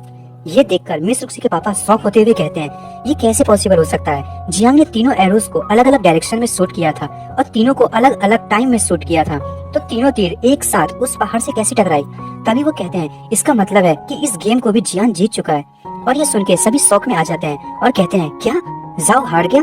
जाओ कहता है नहीं, ये नहीं हो सकता, ये बिल्कुल पॉसिबल ही नहीं है, अब मैं मिस रुक्सी का कभी नहीं हो सकता। सभी लोग जाओ से कहते हैं हमने और कैपिटल ने तुम पर इतना पैसा और लेबर को बैट में लगाया था, पर तुम बेवकूफ हार गए।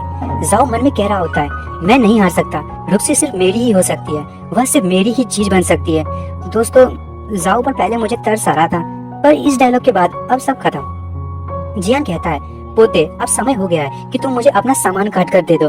दोस्तों आप तो समझ ही गए, यदि आपने पिछला एपिसोड देखा होगा तो आपको पता होगा वो कौन से सामान की बात कर रहा है। और वो जाओ के मेन पॉइंट पर एम करते हुए ये कह रहा होता है, जाओ कहता है तुम ऐसा करने की हिम्मत भी नहीं करना। तभी जियान अपने एरो को शूट कर देता है। जाओ उस एरो को अपने स्ट्रेंथ से रोकने की कोशिश करता है, पर हमें जाओ की तरफ दिखाया जाता है और हमें सिर्फ खून ही दिखता है। दोस्तों आप इस खून को देखकर समझ ही गए होंगे कि जाओ की चिड़िया तो गई। तभी जाओ बहुत ही गुस्सा हो जाता है और कहता है तुम्हारी हिम्मत कैसे हुई? अब जब तुम मरना ही चाहते हो तो आज मैं तुम्हारी ये विश पूरी कर दूंगा। और वो जियान की तरफ हमला करने के लिए भागता है और कहता है तुमने जो भी किया है तुम्हें उसके बदले 10 गुना पे करना होगा। मैं तुम्हें तब तक टॉर्चर करूंगा जब तक तुम मर ना जाओ। तभी जियान भी अपना एल्बो को सामने करता है और जियान और जाओ अपने एल्बोज को टकराते हैं। जैसे ही वो दोनों अपने एल्बोज को टकराते हैं उन दोनों से बहुत ज्यादा एनर्जी निकलने लगती है। लोग कह रहे होते हैं जियान सिर्फ 2nd लेवल पर है और जाओ अभी 9th लेवल पर है। जियान कभी भी जाओ को नहीं हरा सकता, आज जियान पक्का मारा जाएगा। मिस रुक्सी चिल्लाते हुए कहती है जाओ पीछे हटो, और जाओ कहता है आज मैं इसे मारकर तुम्हें अपना बना लूंगा। तभी जियान एक जोरदार पंच जाओ को मारता है और जाओ दूर जाकर गिरता है। जाओ उठते हुए कहता है तुम पक्का 2nd लेवल पर नहीं हो। जाओ को वो पंच बहुत जोर से लगा होता है। तभी लोग कह रहे होते हैं देखो जियान को वो कहां से एक वेस्ट है, ये पक्का हमेशा से अपनी स्ट्रेंथ को लोगों से छुपा रहा होगा। तभी जाओ फिर से खड़ा हो जाता है और जियान पर अटैक करने दौड़ता है और कहता है आज तो मरकर ही रहोगे। तभी जियान जाओ के पेट में एक घूसा मारता है और उसके बाद जाओ को उसके फेस पर घूसा मारता है, जिससे जाओ हवा में चला जाता है। तभी जियान भी हवा में कूदकर जाओ को उसके सिर पर एक किक मारता है और जाओ जमीन पर आकर बड़ी जोर से गिरता है। और सभी लोग शॉक होते हुए सोच रहे होते हैं जियान ने जाओ को सिर्फ 3 ही अटैक में मार दिया। तभी जियान भी जमीन पर आ जाता है और हमें जाओ को दिखाया जाता है जिसकी हालत खराब हो चुकी होती है। तभी जियान अपने हाथों से एनर्जी निकालने लगता है और ये देखकर जाओ बहुत डर जाता है। तभी हमें क्वीन को दिखाया जाता है जो घबराते हुए कहता है जियान तो एक कबाड़ था, वो भी 2nd ग्रेड का, ये तो बिल्कुल इम्पॉसिबल है, कोई 6th ग्रेड का मार्शल आर्टिस्ट भी 9th ग्रेड के मार्शल आर्टिस्ट को कभी नहीं हरा सकता, तो इसने ये कैसे किया? तभी क्वीन के पापा क्वीन को थप्पड़ लगाते हुए कहते हैं मुझे नहीं लगता कि तुम्हें सिर्फ इसी चीज से डरना चाहिए। और वो मन में कह रहे होते हैं इस लड़के का फ्यूचर बहुत ब्राइट है, इसीलिए ही मिस रुक्सी के पापा रुक्सी की शादी इससे करवा रहे हैं। ये बूढ़ा पक्का जियान को अपना हिडन कार्ड बनाना चाहता है। जियान जाओ के पास जाते हुए कहता है क्या तुम लोगों को अभी तक समझ नहीं आया? और वो जाओ के मुंह पर अपने पैर रखकर अपने कपड़े को उतारता है और हमें जियान के बॉडी पर टैटूज दिखाई जाती हैं और साथ ही उसके शरीर पर खून भी दिखाया जाता है। तभी जियान कहता है अब तुम्हें समझ आया? तभी सब शौक होते हुए कहते हैं ये तो ब्रोकन पल्स टेक्निक है, उसने अपनी स्ट्रेंथ को बढ़ाने के लिए अपनी पल्स तोड़ दी है। दोस्तों यहाँ पर जियान ने अपनी नसों को तोड़ दिया है, इससे किसी को भी स्ट्रेंथ तुरंत ही बढ़ जाएगी, पर जिसने भी इस टेक्निक को यूज किया होता है फिर वो कभी प्रोग्रेस नहीं कर पाता और कुछ टाइम के बाद उसकी मौत भी हो सकती है। तभी क्वीन खुश होते हुए अपने पापा को कहता है पापा जियान एक सच में कबाड़ी है, अब इसकी मेरिडियंस टूट गई है और ये कभी अपनी लेवल पर नहीं बढ़ा पाएगा। क्वीन के पापा भी सोच रहे होते हैं जियान अभी भी एक बच्चा ही है, हमें इसके बारे में अब सोचने की जरूरत नहीं है, मिस रुक्सी सोच रही होती है जियान ने ऐसे मेथड को यूज क्यों किया। तभी जियान एक जोरदार लात जाओ के फेस पर मारता है और जाओ के फेस का कचुम्बर बना देता है। फिर हमें दिखाया जाता है जाओ मर चुका है और सब ये देखकर शॉक हो जाते हैं और कहते हैं उसने सच में जाओ को मार दिया। तभी जियान मिस रुक्सी से कहता है क्या हम अब अपनी शादी को कंटिन्यू करें। मिस रुक्सी कहती है हाँ ठीक है। लीन सोचती है इसके पास यानी कि जियान के पास इतनी नॉलेज और स्ट्रेंथ थी मैंने कभी सोचा भी नहीं था, पर ये अभी भी मेरे काबिल नहीं है और मैं अब इसे कुछ कह भी नहीं सकती, नहीं तो मिस रुक्सी मुझे बहुत पीटेगी। तभी हमें दिखाया जाता है कि जो मिस रुक्सी है और जियान की शादी हो रही होती है और उसके बाद हमें मिस रुक्सी के कमरे को दिखाया जाता है और जियान खुश होते हुए सोच रहा होता है चारों तरफ फूल है और हर तरफ खूबसूरत अगरबत्तियां हैं और उससे भी बढ़कर मेरे सामने मेरी सबसे खूबसूरत वाइफ है। इतनी मुसीबत के बाद चलो मेरे साथ कुछ तो अच्छा हो रहा है। तभी वो कहता है चलो फिर शुरू करते हैं। दोस्तों शुरू करने से मतलब वही है जो आप सोच रहे हैं। तभी जियान मिस रुक्सी का घूंघट उठाने लगता है कि तभी मिस रुक्सी कहती है आज तो मैं सरप्राइज हो गई। अब जब तुम एक कबाड़ नहीं हो और तुम इतने चालाक भी हो ये बात सबको पता चल गई है तो फिर तुम ऐसे एक्ट क्यों कर रहे हो। और मिस रुक्सी अपना घूंघट खुद ही उठा देती है। जियान कहता है ये तुम कैसी बातें कर रही हो। तभी जियान सोच रहा होता है ये सिर्फ बोलते ही रहेगी या मुझे कुछ करने भी देगी। ओहो जियान को सबर नहीं हो रहा नहीं जाता। वैसे मेरे व्यूअर्स को भी नहीं रहा जा रहा होगा, इसीलिए कंटिन्यू करते हैं। मिस रुक्सी कहती है तुम्हें जाओ को मारने की जरूरत नहीं थी, अब जाओ फैमिली तुम्हें कभी नहीं छोड़ेगी। एक तो तुम अपने नसों को तोड़ने का दर्द झेल रहे हो और दूसरी तरफ से तुमने इतनी बड़ी मुसीबत मोल ले ली है। जियान मिस रुक्सी को उनके कमर से पकड़कर खींच लेता है और कहता है बहुत से लोग हमारी वेडिंग देखने आए थे, अगर मैं अपनी वेन्स नहीं तोड़ता और मेरिडियंस को ब्लॉक नहीं करता तो तुम ही सोचो तुम्हारी फैमिली के साथ क्या होता। उन्हें बहुत सारी मुसीबतों का सामना करना पड़ता, सभी लोग मिलकर यान फैमिली पर अटैक कर देते और तुम्हारी यान फैमिली अकेले रह जाती।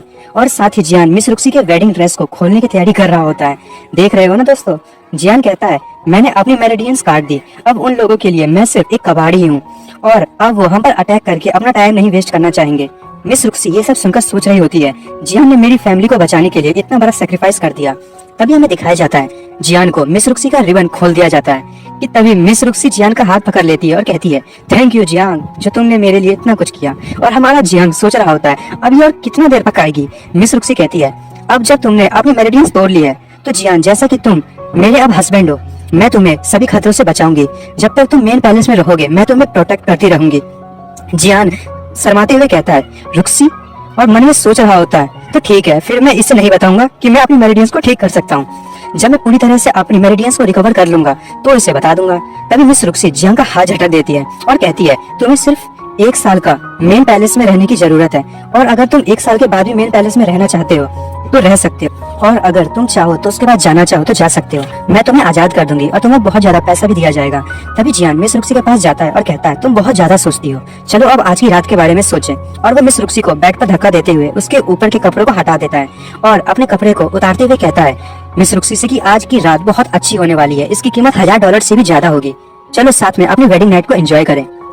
तभी जियान सीधे बेड पर मिस रुक्सी पर लपटने के लिए कूद पड़ता है और मिस रुक्सी वहाँ से साइड हो जाती है। तभी जियान कहता है अरे ये इतनी सख्त कैसे हो गई। मिस रुक्सी जियान को कहती है मुझे माफ करना, मैं तुम्हारी एक अच्छी वाइफ बनना चाहती हूँ पर मुझे थोड़ा सा टाइम लगेगा, मैं तुम्हें अभी एक्सेप्ट नहीं कर सकती। और दोस्तों हमारे जियान का ये सुनकर दिल टूट जाता है और साथ ही मेरे व्यूअर्स का भी और मेरा भी। जियान कहता है क्या तुम मुझे इस घर में अकेले छोड़ने वाली हो। मिस रुक्सी कहती है नहीं, पर सियंगर को आज रात के लिए मैं यहाँ भेज देती हूँ। जियान खुश हो जाता है और कहता है ये कितनी औसम है यार, अच्छा ठीक है तुम सियंगर को ही भेज दो। दोस्तों सियंगर मेड है जिसे आपने दूसरे एपिसोड में भी देखा होगा। मिस रुक्सी सियंगर को कहती है सियंगर यहाँ आओ और सियंगर आते हुए कहती है मिस रुक्सी क्या आपको कुछ चाहिए। मिस रुक्सी कहती है आज तुम जियान को सर्व करोगी। हमारा जियान खुश होते हुए सियंगर को देख रहा होता है, जियंगर शर्मा रही होती है। तभी मिस रुक्सी वहाँ से वापस आ जाती है। तभी हमें सुनाई देता है कि जियान सियंगर को कहता है यहाँ ऊपर आओ और अपना कपड़ा उतारना शुरू करो।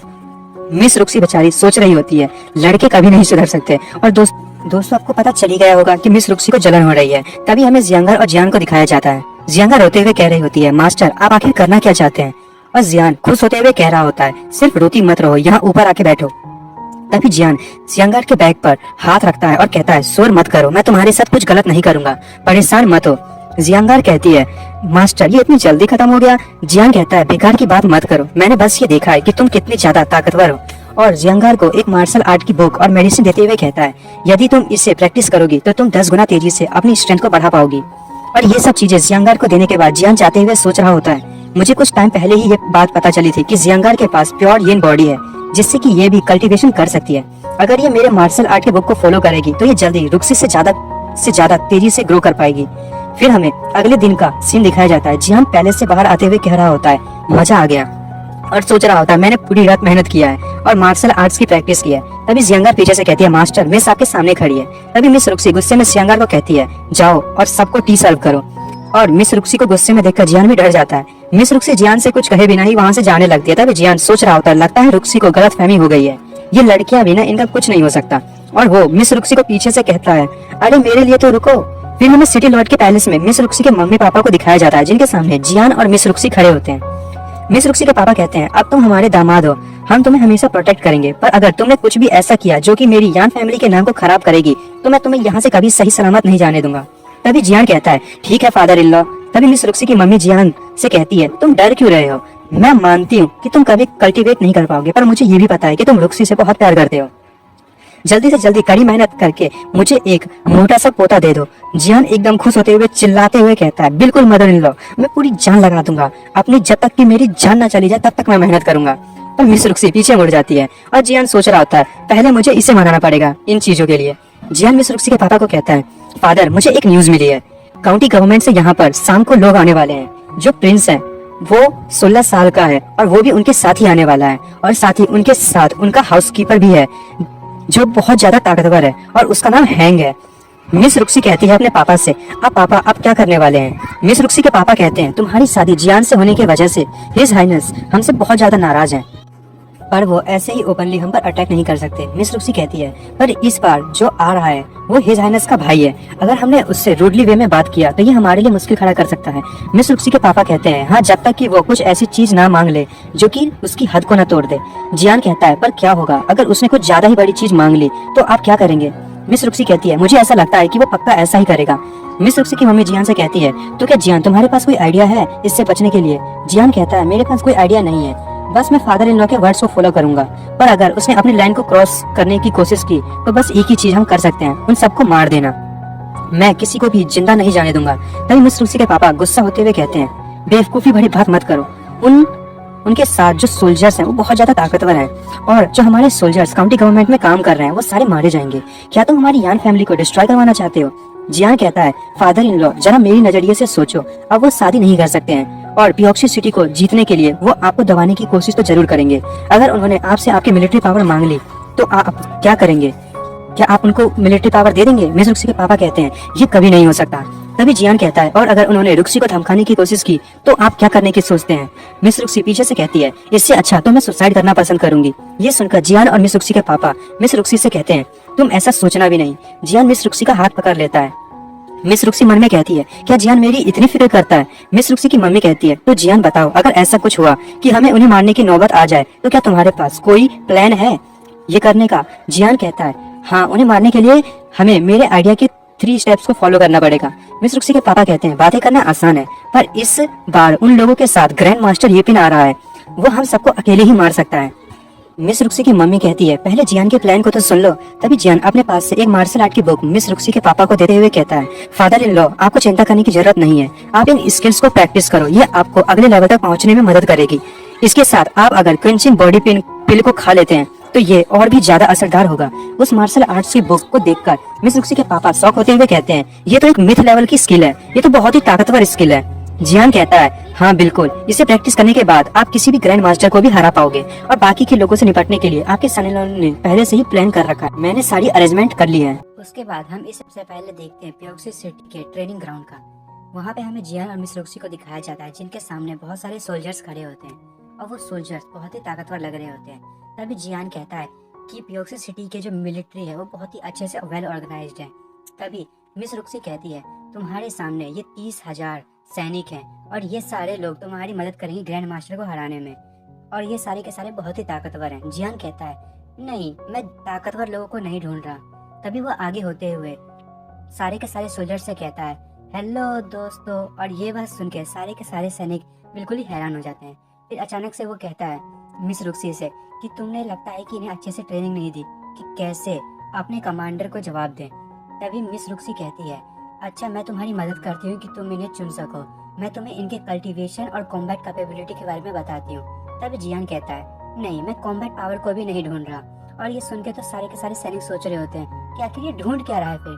तभी जियान कहता है कि हम लोग यहाँ पे एक स्पेशल मिशन ऑर्गेनाइज करने वाले हैं और ये बहुत ही ज्यादा खतरनाक है और ये पियोक्सी सिटी के लिए बहुत ही इम्पोर्टेंट है। अगर तुम में से कोई अभी जाना चाहता है तो वो जा सकता है। तभी ये सैनिक ये सारी चीजें सुन के बहुत ही ज्यादा जोश में आ जाते हैं। तभी जियान कहता है बहुत ही अच्छा, मेरी कुछ कंडीशंस हैं और यदि आपको ऐसी लगे कि आप उस कंडीशन को फुलफिल कर सकते हैं तो आप ऊपर आ जाएं। मिस रुक्सी सोच रही होती है कैसी कंडीशन है। तभी मिस रुक्सी सोचने लगती है क्या इसके हिसाब से वो कंडीशन ये तो नहीं होगी कि वो जो सैनिक होंगे वो बहुत ही ज्यादा मेनले होंगे, या फिर जो भी सैनिक होगा वो स्काउट में बहुत ही अच्छा होगा, या कोई ऐसा सैनिक जो तीरंदाजी बहुत ही अच्छे से करता हो। तभी जियान कहता है कि मैं तभी सेटिस्फाई होऊंगा जब मुझे कोई एक ऐसा सैनिक मिले जो टेम्परामेंट हो। दोस्तों, टेम्परामेंट वो होते हैं जो लड़कों को अपनी ओर ना आकर्षित कर सकते हैं, ठीक है। तभी ये सारी के सारी बातें सुनकर सैनिक बहुत ही ज्यादा शॉक में हो जाते हैं और तभी मिस रुक्सी कहती है क्या तुम सच में कह रहे हो, एक टेम्परामेंट मैन? जियान कहता है हाँ बिल्कुल। तभी जियान कहता है कि यदि आप में से कोई ऐसा है जो कि टेम्परामेंट है तो प्लीज ऊपर आ जाएं। फिर वो कहता है कि क्या 3000 सिटी गार्ड्स में से ऐसा कोई भी नहीं है जो टेम्परामेंट हो? सभी के सभी सैनिक ये सोचने लगते हैं कि आखिर ये करना क्या चाहता है, कि ग्रैंड मास्टर को वो ऐसे हराने वाला है। तभी एक सैनिक अपना हाथ खड़ा करता है और कहता है कि क्या मैं ज्वाइन कर सकता हूँ? तभी जियान कहता है अच्छा तो तुम ऊपर आ जाओ और अपना नाम बताओ। वो सैनिक कहता है मेरा नाम लुओ है और आपका बहुत बहुत थैंक यू मुझे ऊपर बुलाने के लिए। तभी सारे के सारे सैनिक शॉक हो जाते हैं, कहते हैं अरे ये तो बहुत ही ज्यादा कमजोर है, ये तो अपनी फर्स्ट क्विक गैदरिंग पर है, ये तो कभी भी स्पेशल टास्क को परफॉर्म ही नहीं कर सकता। तभी जियान कहता है तो मेरी अगली कंडीशंस अब आप लोग ध्यान से सुने। तभी सारे के सारे सोल्जर्स एकदम स्ट्रेट खड़े हो जाते हैं और मन में सोच रहे होते हैं हमें लगता है कि जो पहली कंडीशन थी वो सिर्फ एक मजाक था, अब जो हमारे मास्टर है वो कुछ एक अच्छी कंडीशन बताने वाले हैं। तभी जियान एकदम धांसू वाला फेस बनाते हुए कहता है अब अगला बंदा जो मुझे चाहिए वो ट्रांससेक्सुअल हो। दोस्तों, ट्रांससेक्सुअल की मतलब मैं नहीं बताऊंगा, आप जाके गूगल पे सर्च कर सकते हो। तभी सारे के सारे लोग जमीन पे गिर जाते हैं पर एक सोल्जर वहीं खड़ा रहता है और वो सोल्जर देखने में तो बहुत ही गुस्से में लग रहा होता है। तभी जो जियान है वो कहता है क्या यहाँ पे कोई भी ऐसा नहीं है? तभी वो जो सोल्जर खड़ा था वो अपना हाथ खड़ा करता है, बोलता है कि मैंने अपनी फीमेल एक्शंस अपनी मम्मी से सीखी थी, मैंने कभी नहीं सोचा था कि इसका यूज हो पाएगा कभी भी। तभी बाकी के सोल्जर कह रहे होते क्या मैंने कभी भी एक्सपेक्ट नहीं किया था कि ये एक ट्रांससेक्सुअल होगा। तभी जियान कहता है अच्छा तुम ऊपर आ जाओ और अपना नाम बताओ। वो कहता है सर मेरा नाम डो विलियम है। तभी जियान कहता है ये हुई ना आखिरकार मुझे एक ट्रांससेक्सुअल मिल ही गया, बहुत ही अच्छे। तभी वो कहता है जियान अपने मन में कि वाह मुझे क्या ट्रांससेक्सुअल मिला है। और मिस रुक्सी सोच रही होती है मुझे तो इसकी मतलब समझ ही नहीं आ रही है करना क्या चाह रहा है। तभी मिस रुक्सी कहती है तो चलो अपनी अगली कंडीशंस बताओ। तभी जियान अपनी अगली कंडीशन बताता है कि कोई ऐसा है जो बिना एम्ब्रॉयडरी के क्लोथ्स को सिल सके। उसके बाद वो अगली कंडीशन कहता है ऐसा कोई है जो एक्रोबैटिक डांस कर सके। फिर कहता है क्या कोई ऐसा है, वो ऊपर आओ। उसके बाद हमें दिखाया जाता है कि जियान ने टोटल 30 पीपल्स को इकट्ठा कर लिया होता है। मिस रुक्सी सोच रही होती है कि तुम क्या इन लोगों को ग्रैंड मास्टर से लड़ाई करवाने वाले हो? जियान सोचता है हाँ तुम्हें क्या लगता है कि मैं इन्हें क्या बैंकेट के लिए कभी तो कुछ टाइम पहले अपनी पार्टी की है। तभी सारे सोल्जर्स खुश हो रहे होते हैं और कह रहे होते हैं कि हमें आखिरकार मौका मिल ही गया, अब हम एक बड़ी खतरनाक मिशन को अटेंड करेंगे और हम ग्रैंड मास्टर को पक्का हरा देंगे। तभी मिस रुक्सी सोच रही होती है क्या ये लोग कभी ग्रैंड मास्टर को मार भी पाएंगे? क्या जियान जो है वो सोल्जर्स की लाइफ को खेलने के लिए यूज कर रहा है? तभी जो जियान है वो मिस रुक्सी के बालों पे हाथ फेरते हुए कहता है कि जब तुम गुस्सा होती हो तो तुम और भी ज्यादा खूबसूरत लगने लगती हो। और जियान कहता है तुम चिंता मत करो, अभी भी उन लोगों को पियोक्सी सिटी पहुंचने के लिए 5 घंटे लगेंगे, इतनी देर में मैं इन्हें बहुत ज्यादा ताकतवर बना दूंगा। मिस रुक्सी कहती है पर तुम ऐसा करोगे कैसे? तभी जियान नीचे उतरते कहता है कि तुम उसकी चिंता मत करो, ये लोग कुछ देर में इतनी ट्रेंड हो जाएंगे कि ग्रैंड मास्टर को तो वो आसानी से ही हरा देंगे। तभी सारे सोल्जर सोच रहे होते हैं कि क्या बेकार का मास्टर है, मुझे तो समझ नहीं आ रहा था कि मिस रुक्सी ने ऐसे मास्टर से शादी की ही क्यों। और ये सुन के हमारी मिस रुक्सी जो है बहुत ही गुस्सा हो जाती है और कहती है अगर तुमने जियान के बारे में कुछ भी बात की तो मैं तुम लोगों का सर काट दूंगी। और ये सुन के सारे के सारे सोल्जर्स डर जाते हैं और वो सोच रहे होते हैं कि जो हमारी मिस रुक्सी है वो पता नहीं उसको इतना प्रोटेक्ट क्यों कर रही है। अब मिस रुक्सी भी अपने मन में सोच रही होती है पता नहीं अब जियान क्या करने वाला है। उसके बाद हमें 5 घंटे बाद का सीन दिखाया जाता है और हमें ये दिखाया जाता है कि वो जो प्रिंस है और उसके साथ जो उसका बटलर है वो वहाँ पे पहुँचने वाला है, यानी कि पियोक्सी सिटी में। उसके बाद हमें प्रिंस को दिखाया जाता है कि ये तो कुछ ज्यादा ही अजीब है, मोटा सा। और उसके बाद हमें उसके बटलर को दिखाया जाता है जो कि क्वीन हांग है। तभी जो प्रिंस है वो कहता है अपने बटलर से, बटलर क्वीन, क्या कोई भी हमें यहाँ पे अटेंड करने के लिए नहीं आया है? तभी जो बटलर है वो सोच रहा होता है कि अब मैं इससे क्या कहूँ। तभी बटलर कहता है कि मुझे लगता है कि मिस रॉक्सी यहाँ पे आने वाली होगी।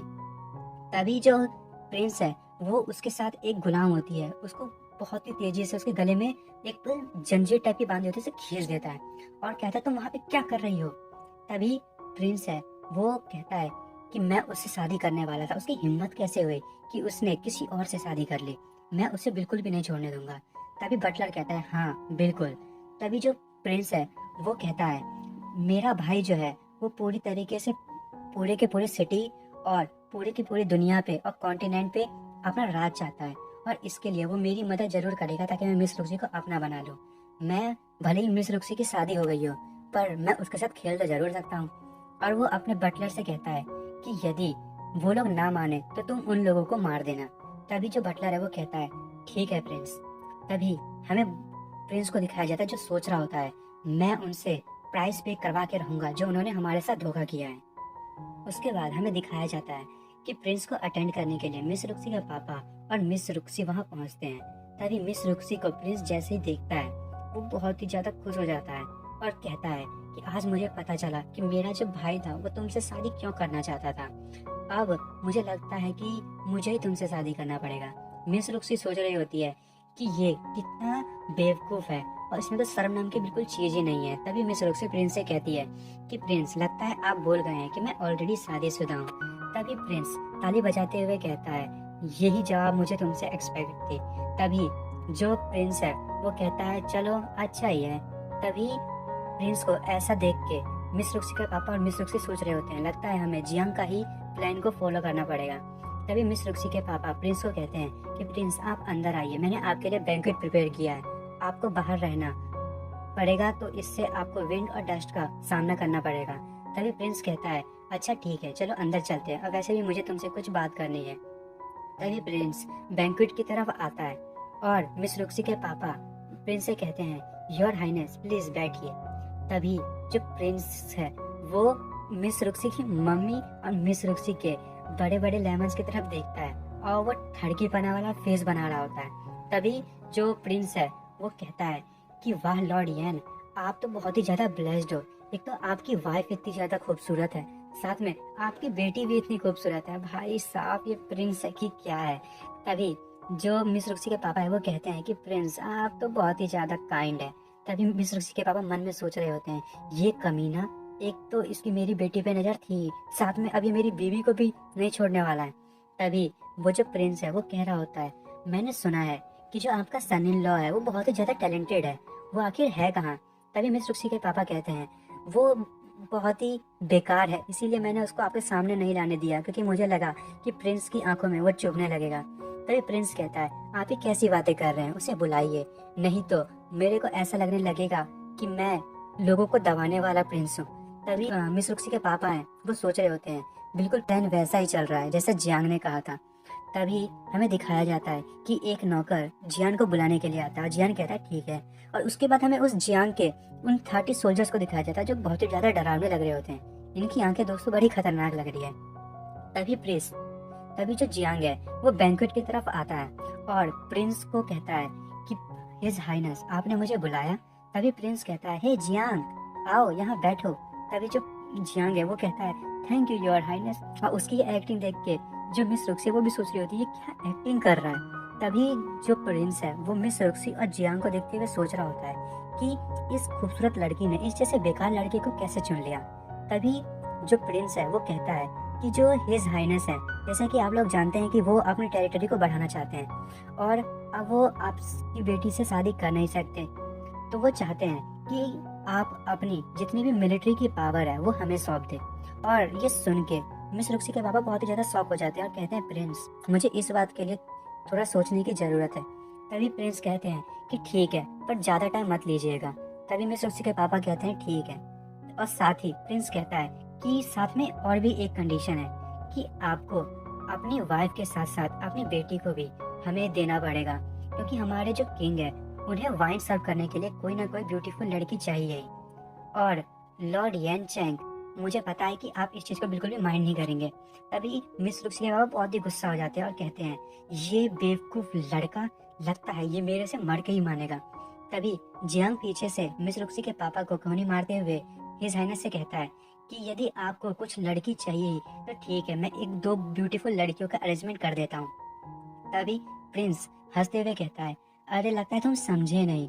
अगर मैं तुम्हें सच्चाई बताऊं तो जो हमारे हिज हाइनेस है वो तुम्हारी बीवी और तुम्हारी जो सासू माँ है उसके साथ सोना चाहते हैं। और ये सुन के मिस लुक्सी की मम्मी और मिस लुक्सी बहुत ही ज्यादा गुस्सा हो जाती है। तभी जियान कहता है कि लिटिल प्रिंस, आप ऐसी बातें कर रहे हैं, क्या आपको थोड़ा सा भी डर नहीं है कि हम रिबेलियन कर देंगे? वैसे भी तो आप हमारे ही घर पे है। तभी प्रिंस हंसते हुए कहता है, अच्छा ऐसी बात है, तुम्हें क्या लगता है कि मुझे तुमसे डर लगता है? हिज हाइनेस जो है उन्होंने सारी प्रिपरेशन कर रखी है और मुझे तुम्हारी डॉटर इन लॉ और मदर इन लॉ चाहिए ही चाहिए, क्योंकि तुम्हारी daughter in law mother in law बहुत ही ज्यादा खूबसूरत है। ये एक फूल है, इनका टेस्ट भले बहुत बेकार हो जो ये लोग तुम्हारे साथ हैं। तभी ये सुन के मिस लुक्सी बहुत ही ज्यादा गुस्सा हो जाते हैं। तभी जियान आगे हुए कहता है कि हिज हाइनेस मुझे माफ करें, पर क्या आपको सच में डर नहीं है कि हम लोग रिबेलियन कर देंगे? तभी प्रिंस कहता है कि मुझे पता है कि तुम ऐसा कभी नहीं कर सकते। यदि तुम ऐसे करोगे तो हम लोग तो तुम्हारे जैसे सिटीज को तो ऐसे ही बर्बाद कर सकते हैं। तभी जियान एक डेडली लुक बनाते हुए कहता है कि यदि प्रिंस को ऐसा लगता है कि हम रिबेलियन नहीं करेंगे तो मुझे लगता है कि हमें रिबेलियन कर देना चाहिए। तभी जियान अपने क्लैप करता है और जियान की क्लैप सुनते वहाँ पे सारे के सारे सोल्जर्स आ जाते हैं और उन्हें देख के जो प्रिंस है वो बहुत ही ज्यादा शॉक हो जाता है। और जियान के सारे सोल्जर्स के हाथ में एक पोट्री होती है और उस पोट्री से खून निकल रहा होता है। दोस्तों मुझे लग रहा है कि इस पोट्री में जो प्रिंस है उसके सोल्जर्स के सर हैं। तभी प्रिंस शॉक हो जाता है और कहता है, क्या मेरे सारे सोल्जर्स मारे गए? तभी प्रिंस कहता है, यांग यांग, तुम्हारी हिम्मत कैसे हुई कि तुमने रिबेलियन किया? तभी जो जियांग है और मिस लुक्सी के पापा है वो साथ में कहते हैं, आज हम तुम्हें पक्का मार कर ही रहे। प्रिंस ये देख के बहुत ज्यादा गुस्सा हो जाता है और कहता है, आज मैं तुम लोगों को मार दूंगा। और वो अपने बटलर को ऑर्डर देता है कि जाओ और इन सबको मार दो। और प्रिंस का जो बटलर है वो मिस लुक्सी के पापा पे अटैक करने के लिए आगे बढ़ता है। मिस लुक्सी के पापा भी अपनी पावर को अनलीश करते हैं और वो दोनों ही अपनी पंचेस को टकराते हैं। उन दोनों की पंचेस को टकराने से बहुत ज़्यादा पावर अनलीश होती है और लास्ट में वो एक बहुत ही खतरनाक पंच मारते हैं एक दूसरे को, जिससे वो दोनों ही दूर जाके गिरते हैं। पर इससे सबसे ज़्यादा डैमेज मिस लुक्सी के पापा को होता है। तभी जो बटलर है वो कहता है, क्या क्या ये बुढ़ा भी मास्टर बन चुका है? क्या तुम एक मास्टर बन चुके हो ये पे? तभी जो प्रिंस है वो अपने मन में सोच रहा होता है, क्या यदि ये बुढ़ा भी एक मास्टर है तो मुझे नहीं लगता कि मैं आज यहाँ से ढंग से बच के जा पाऊंगा। तभी जो हमारा जियान है वो एकदम हंसते हुए कहता है कि मुझे लगा ही था कि तुम लोगों ने बिल्कुल भी एक्सपेक्ट नहीं किया होगा कि मिस लुक्सी के पापा भी एक मास्टर हैं। यदि तुम बचना चाहते हो तो मेरे सामने झुक जाओ, मैं बस तुम्हें 3 थप्पड़ मारूंगा, तुम्हें जान से नहीं मारूंगा। तभी प्रिंस कहता है, क्या तुम मरना चाहते हो? तभी जो बटलर है वो कहता है, प्रिंस आप चिंता मत करें, ये जो बुढ़ा है वो अभी अभी ही मास्टर बना है, इसकी विटेलिटी अभी बहुत कमज़ोर है और मैंने जो इसे अभी एक पंच मारा है इससे इसने बहुत ज़्यादा डैमेज लिया है। मैं इसे अगले 10 मूव में आसानी से मार दूंगा। और प्रिंस कहता है, चलो ठीक है तुम ये कर दो, उसके बाद मैं इसका मुंह सील दूंगा और मैं इसके सामने ही इसकी बीवी और इसकी बेटी के साथ बहुत ही गलत सारी चीज़ें करूँगा। तभी जो जियान है वो कहता है बटलर से कि सीनियर, मुझे लगता है कि आप बहुत जल्दबाजी कर रहे हैं, आपको नहीं लगता कि आपके साथ कुछ गड़बड़ है? तभी जो बटलर है वो अपने हाथ में देखता है और उसे पता चलता है कि उसके शरीर में किसी तरीके का पॉइजन चला गया है। अब अपने मन में सोच रहा होता है, क्या मैंने तो यहाँ पे अभी तक कुछ खाया भी नहीं है, नहीं मैंने कुछ पिया है, तो मेरे शरीर में ये पॉइजन गया कैसे? तभी बटलर जोर से चिल्लाते हुए कहता है, तुमने ऐसा कब किया? जियान कहता है कि क्या आपने महसूस नहीं किया कि यहाँ की हवा जो है, मतलब इस मेन पैलेस की जो हवा है उसमें इतनी मिठास क्यों है? मैंने ये स्पेशली आपके लिए प्रिपेयर किया था। चिंता मत कीजिए, ये आपको जान से नहीं मारेगा पर आपके 50% पावर को ब्लॉक कर देगा। तभी बटलर कहता है, वाह पॉइजन ट्रैप, मुझे लगा नहीं था कि तुम जैसे बच्चा इतने अच्छे मेथड्स को जानता होगा। तभी जियान कहता है, ये तो सीनियर की दया की बात है जो इतनी बड़ाई कर रहे हैं मेरे। तभी जियान कहता है कि मेरे पास सिर्फ इतना ही गिफ्ट नहीं है, मेरे पास आपके लिए एक और गिफ्ट है, क्योंकि मुझे पता है कि आपके पास भले 50% पावर है पर आप बहुत ज़्यादा ताकतवर है। तभी वो क्लैप करता है और उसके जितने भी सोल्जर्स, जो उसने पिछले एपिसोड में आपने देखा होगा कि जो जियान ने कुछ 30 सोल्जर्स को सिलेक्ट किया था मास्टर को मारने के लिए, वो सोल्जर्स आर्मर पहन के ना बाहर आ जाते हैं। वैसे दोस्तों उनके आर्मर बहुत ही कूल लग रहे हैं। तभी जो बटलर है वो ये सब देख के हंसने लगता है और कहता है, तुमने इनके आर्मर पे अच्छा खासा खर्च किया है बच्चे, पर तुम्हें लगता है कि ये मुझे हरा देंगे?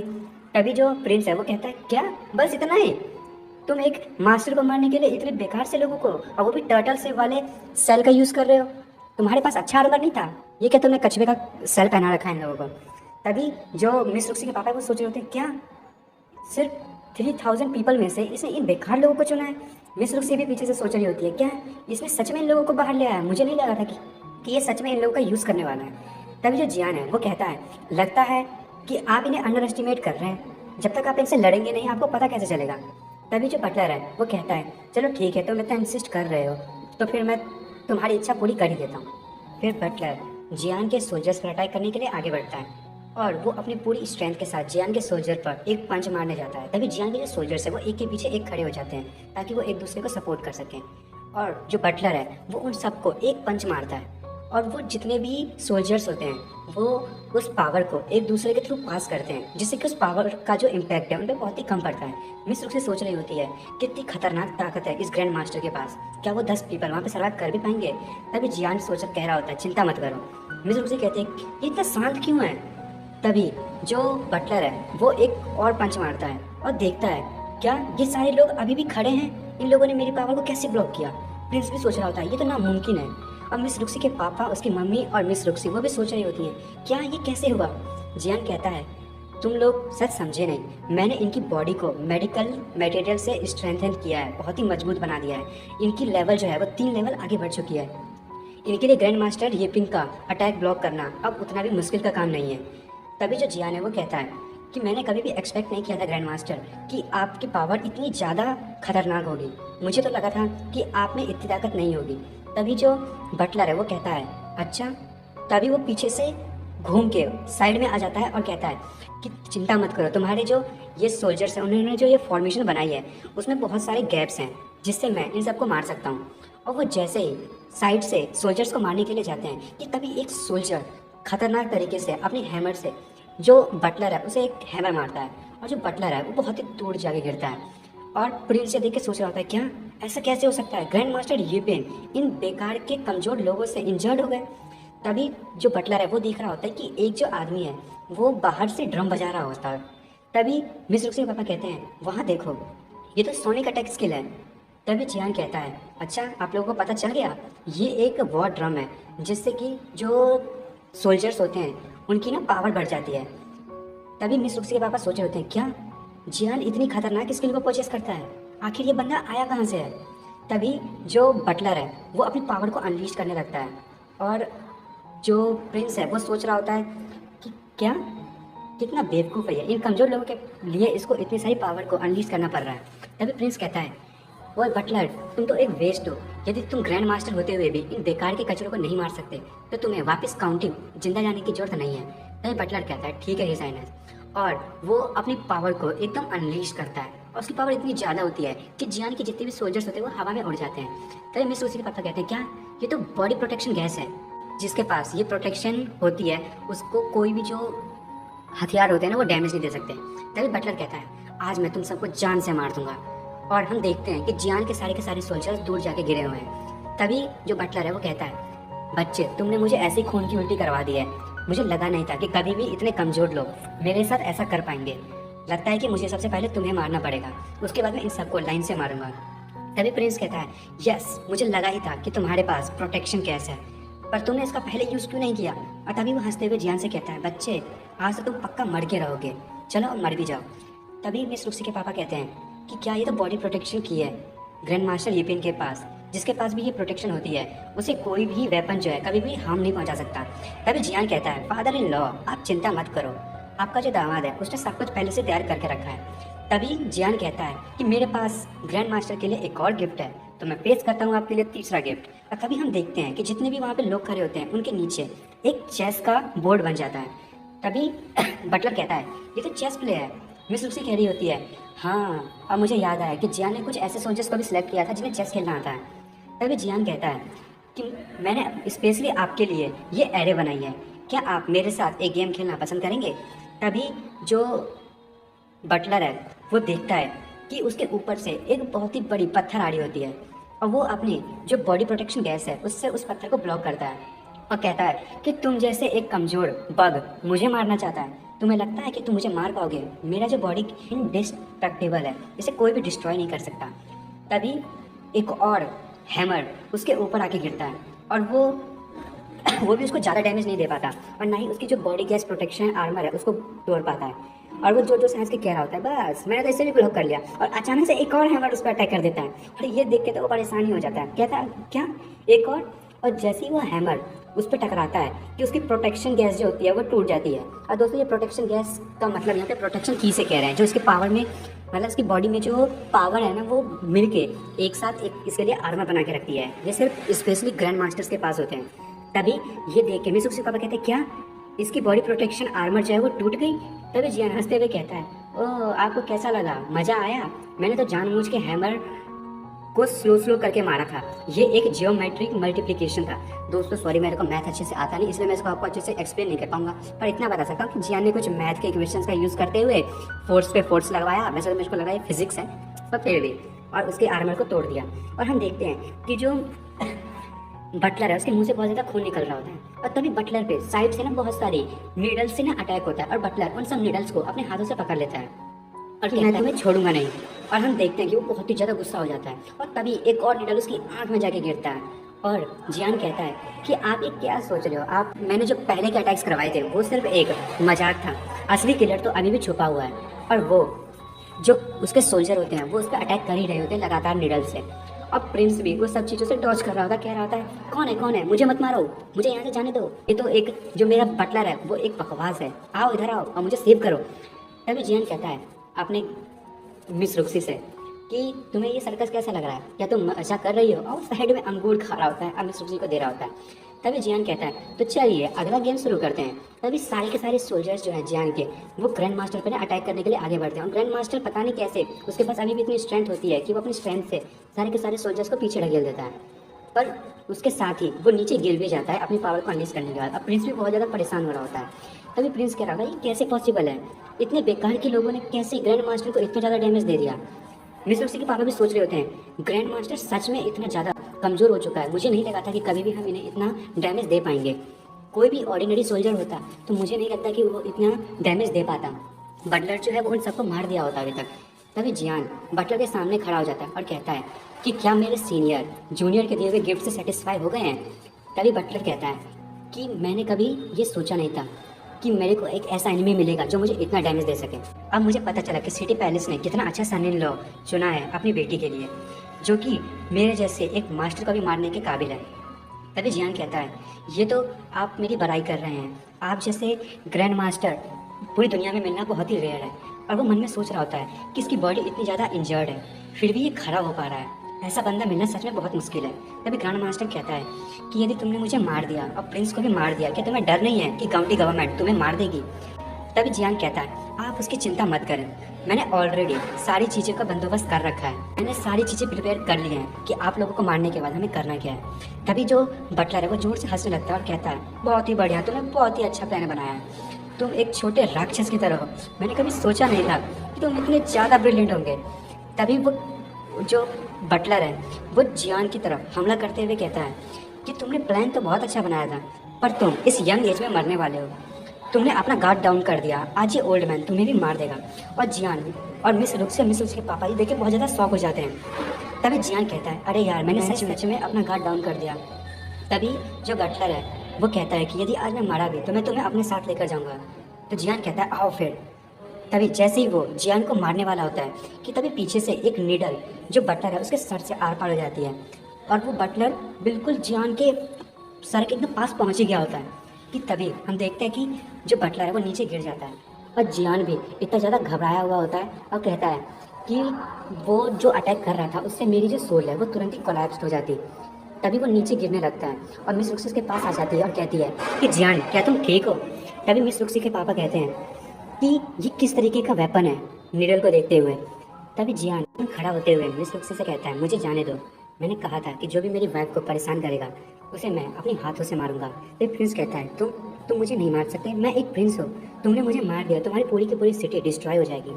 तभी जियान कहता है तुम एक बेवकूफ़ बच्चे हो। तभी प्रिंस सुन के कहता है तुम्हारी इतनी हिम्मत, और जियान उसे बहुत ही खतरनाक लुक से देखता है। वो प्रिंस जो है वो सोच रहा होता है इन लोगों की इतनी हिम्मत, ये लोग मेरे साथ ऐसा करेंगे। तभी जो प्रिंस है वो अपनी स्वॉर्ड को लेके जियान पे हमला करने के लिए आगे बढ़ता है। तभी जो जियान है वो अपनी स्वॉर्ड से प्रिंस पे बहुत सारे अटैक करता है, बहुत सारे कट लगाता है, जिससे कि जो प्रिंस है वो मर जाता है।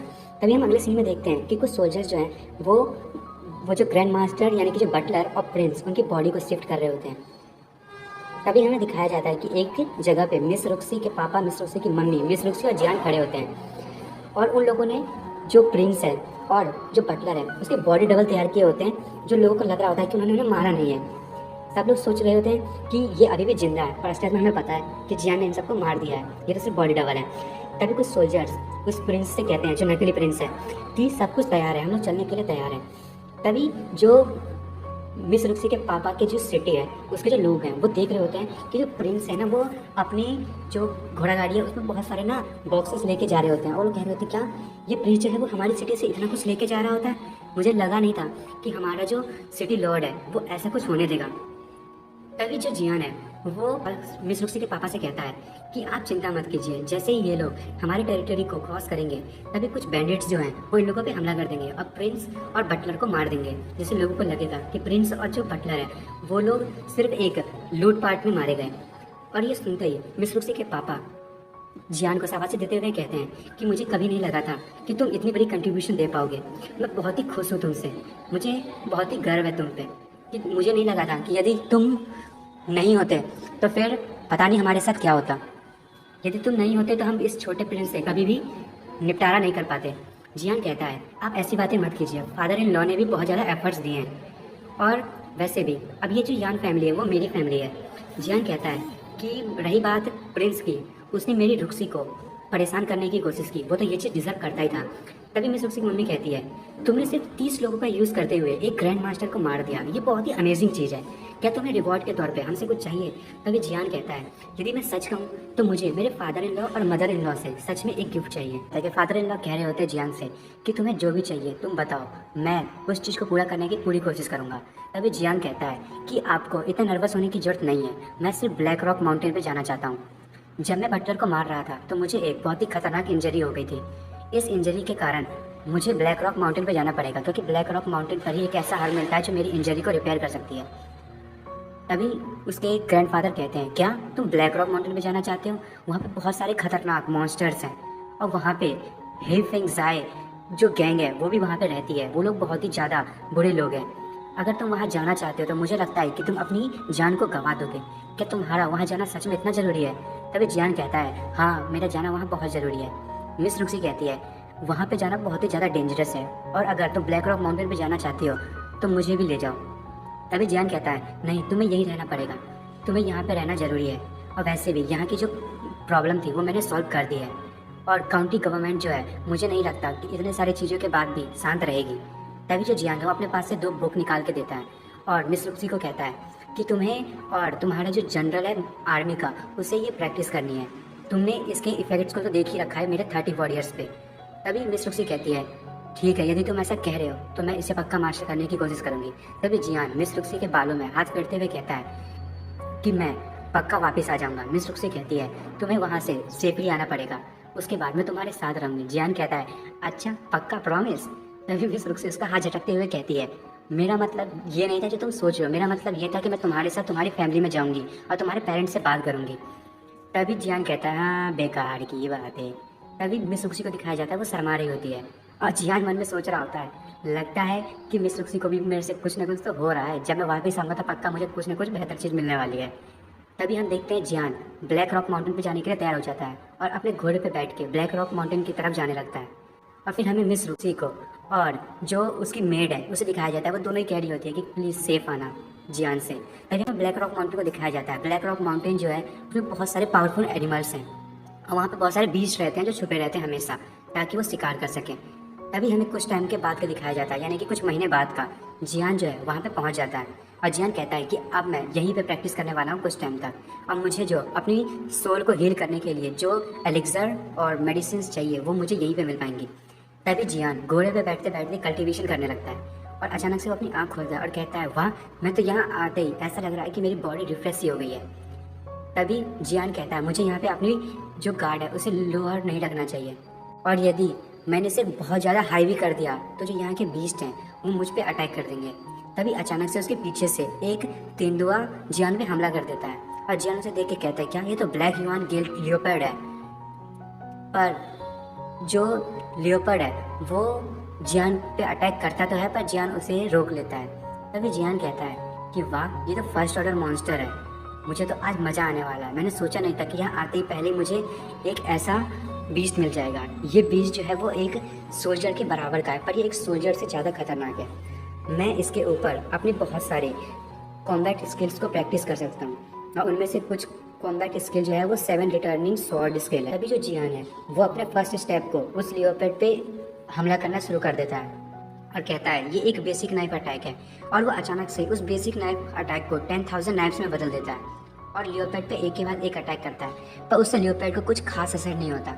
जियान ये देख के सोच रहा होता है मुझे लगा ही था कि ये जो है वो एक आर्म वॉरियर से बहुत ज़्यादा ताकतवर है, इसकी जो फिजिक्स है वो बहुत ज़्यादा ताकतवर है।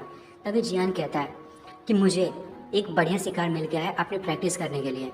तभी हमें लियोपर्ड को दिखाया जाता है वो घुर्रा रहा होता है जियान को देख के। उसके बाद तो जियान उस लियोपर्ड के पीछे पड़ जाता है और लियोपर्ड ये देख के बहुत ही ज़्यादा डर जाता है और भागना शुरू कर देता है। जियान कहता है भागो मत। तभी वो लियोपर्ड अपने लैंग्वेज में कह रहा होता है अरे तुम मेरा ही पीछे क्यों कर रहे हो, किसी और के पीछे जाओ ना। जियान कहता है आज तो मैं तुम्हारा दांत तोड़ के जाऊँगा और तभी वो अपने अटैक करके उसको बीच से काट देता है और उसके बाद कहता है कि आखिरकार मैंने 300 अटैक कर दिया इसके ऊपर। और जब वो उसके हेड से एक कोर निकालता है और कहता है क्या मैंने इस छोटे से कोर के लिए 300 अटैक्स किए इस पर, मुझे तो यकीन ही नहीं हो रहा ये इतना छोटा है। वैसे तो ये एक लोअर ग्रेड का है पर ये इसको बहुत ज़्यादा बेनिफिट होगा। तभी जो जियान है उस कोर को प्योरीफाई करता है और अपनी बॉडी को और स्ट्रॉन्ग कर देता है और उसको प्योरीफाई करने में बहुत ही कम टाइम लगता है और कहता है कि वाह इतने छोटे से कोर ने मेरा इतना लेवल अप कर दिया, इसके लिए लगता है कि मुझे और ज़्यादा बीस्ट का शिकार करना पड़ेगा अपनी लेवल को बढ़ाने के लिए। और उसके बाद तो जियान एकदम सारे के सारे बीस्ट के ऊपर टूट ही पड़ता है और सारे के सारे बीस्ट इधर उधर भाग रहे होते हैं और जियान एक एक करके सारे बीस्ट के कोड निकाल के अपने लेवल्स को बढ़ा रहा होता है। तभी अचानक से जियान को कुछ फील होता है और उसकी बॉडी से एक ड्रैगन निकलता है गोल्डन कलर का जो बहुत ही खतरनाक लग रहा होता है। तभी जियान शॉक होते हुए सोचता है वाह इस बेकार से जिन के पास, मतलब वो इस बॉडी के पुराने ओनर की बात कर रहा है दोस्तों, जो जिन था उसकी जो ब्लड लाइन है वो ट्रू ड्रैगन ब्लड लाइन है। और जो आपने क्विंचन को तो देखा ही होगा इस लड़की को शुरू पहले ही एपिसोड्स में, इसकी ब्लड लाइन जो है वो ड्रैगन ब्लड लाइन से बहुत ही ज़्यादा कमज़ोर है। जिसके पास ड्रैगन ब्लड लाइन होगी वो एक एम्परर से भी ज़्यादा ताकतवर होगा। तभी जो जियान है वो सोच रहा होता है वैसे तो इसकी पावर अभी बहुत ही ज़्यादा लो है, मुझे लगता है कि मुझे इसकी पावर को जगाने के लिए एक असली ड्रैगन के कोर की ज़रूरत पड़ेगी और मुझे लगता है इसे अवेकन करने के लिए मुझे एक ड्रैगन को ढूंढना पड़ेगा। तभी वो सोच रहा होता है वैसे तो ड्रैगन का शिकार मुझे करना ज़रूरी है पर मेरे करंट स्ट्रेंथ के साथ मुझे नहीं लगता कि मैं उसे मार पाऊंगा। पता चला कि मैं ही उसका शिकार बन जाऊं। मुझे लगता है इससे अच्छा है कि मैं अपनी स्ट्रेंथ पहले बढ़ाता हूं और अपनी जो सोल है उसकी इंजरी को सॉल्व करता हूं, उसके बाद जाके देखेंगे किसी ड्रैगन का शिकार करना। तभी जो जियान है वो अब कहता है कि लगता है मुझे अपनी 7th रिटर्न ऑफ स्वॉर्ड का प्रैक्टिस करना ज़रूरी है ताकि मैं अपनी स्ट्रेंथ को बढ़ा सकूं। उसके बाद हमें दिखाया जाता है कि जियान जो है वो उसके अंदर जा रहा होता है जंगल पर। अचानक से उसके पीछे से उस पर एक अटैक होता है और वो जियान उसे बड़ी मुश्किल से डॉज कर पाता है, बाल बच जाता है, उसके एकदम फेस से टच होकर चली जाती है। तभी हमें दिखाया जाता है कि जियान के ऊपर एक के बाद एक तीर के अटैक्स हो रहे होते हैं और जियान उन सबको ब्लॉक कर रहा होता है और उसे बहुत ही ज़्यादा मुश्किल हो रहा होता है। और जिस पोज में वो नीचे गिरा होता है उसे उस पोज को देख के उसे कुछ याद आ जाता है, बहुत ही ज़्यादा गुस्सा हो जाता है, कहता है तुम्हारी इतनी हिम्मत, बाहर आओ, तुमने मेरे साथ ऐसा कैसे किया। तभी हमें एक पैर को दिखाया जाता है और वो बाहर आते हुए वो इंसान कहता है कि वाह बुरा नहीं है, मुझे नहीं लगा था कि तुम मेरे सारे के सारे एरोज से बच पाओगे। तभी जियान उसे देख के कहता है क्या ये तो टोंग में रियल्म का है। और तभी हमें एक बैड लुक वाले एक बहुत ही खतरनाक से शिकारी को दिखाया जाता है जो बहुत ही ज़्यादा खतरनाक लग रहा होता है और वो जियान से कहता है बच्चे मैंने जितना सुना था कि तुम वेस्ट हो, मुझे नहीं लग रहा कि तुम उतने वेस्ट हो। तभी जियान उस शिकारी को देखते हुए कहता है वाह इसकी कल्टीवेशन तो बहुत ही ज़्यादा ताकतवर है और इसने अपनी जो स्ट्रेंथ है उस पर बहुत ही अच्छे से कमांड कर रखा है। तभी वो कहता है कि क्या तुम ही फिंग जाय से हो। तभी वो जो शिकारी है वो कहता है वाह बच्चे तुम्हारी आंखें तो बहुत ही ज़्यादा तेज है, ये बिल्कुल सच है, मैं ओल्ड 9 बचर, मैं हैफेंग विलेज में 9 सबसे खतरनाक लोगों में से हूँ। तभी जो जियांग ये सुन के बहुत ही ज़्यादा घबरा जाता है, कहता है क्या बचर, तभी दोस्तों हमें इनके बारे में बताया जाता है। ये लोग जो है वो हाई रैंक के 9 चीफ्स हैं और ये सारे बहुत ही खतरनाक हैं। इन सब के अपने अपने एक निक नेम है, ठीक है।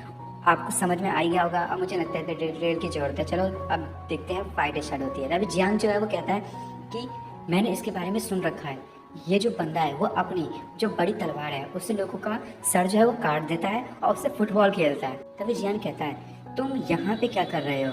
तभी वो बचर कहता है हाँ बच्चे, तुम्हें पता होना चाहिए कि मैं यहाँ पे तुम्हें मारने के लिए आया हूँ। तुम बहुत ही ज़्यादा समझदार हो, पर मुझे ऑर्डर दिया गया है कि मैं तुम्हारा सर काट दूँ। तभी जियांग कहता है ऑर्डर?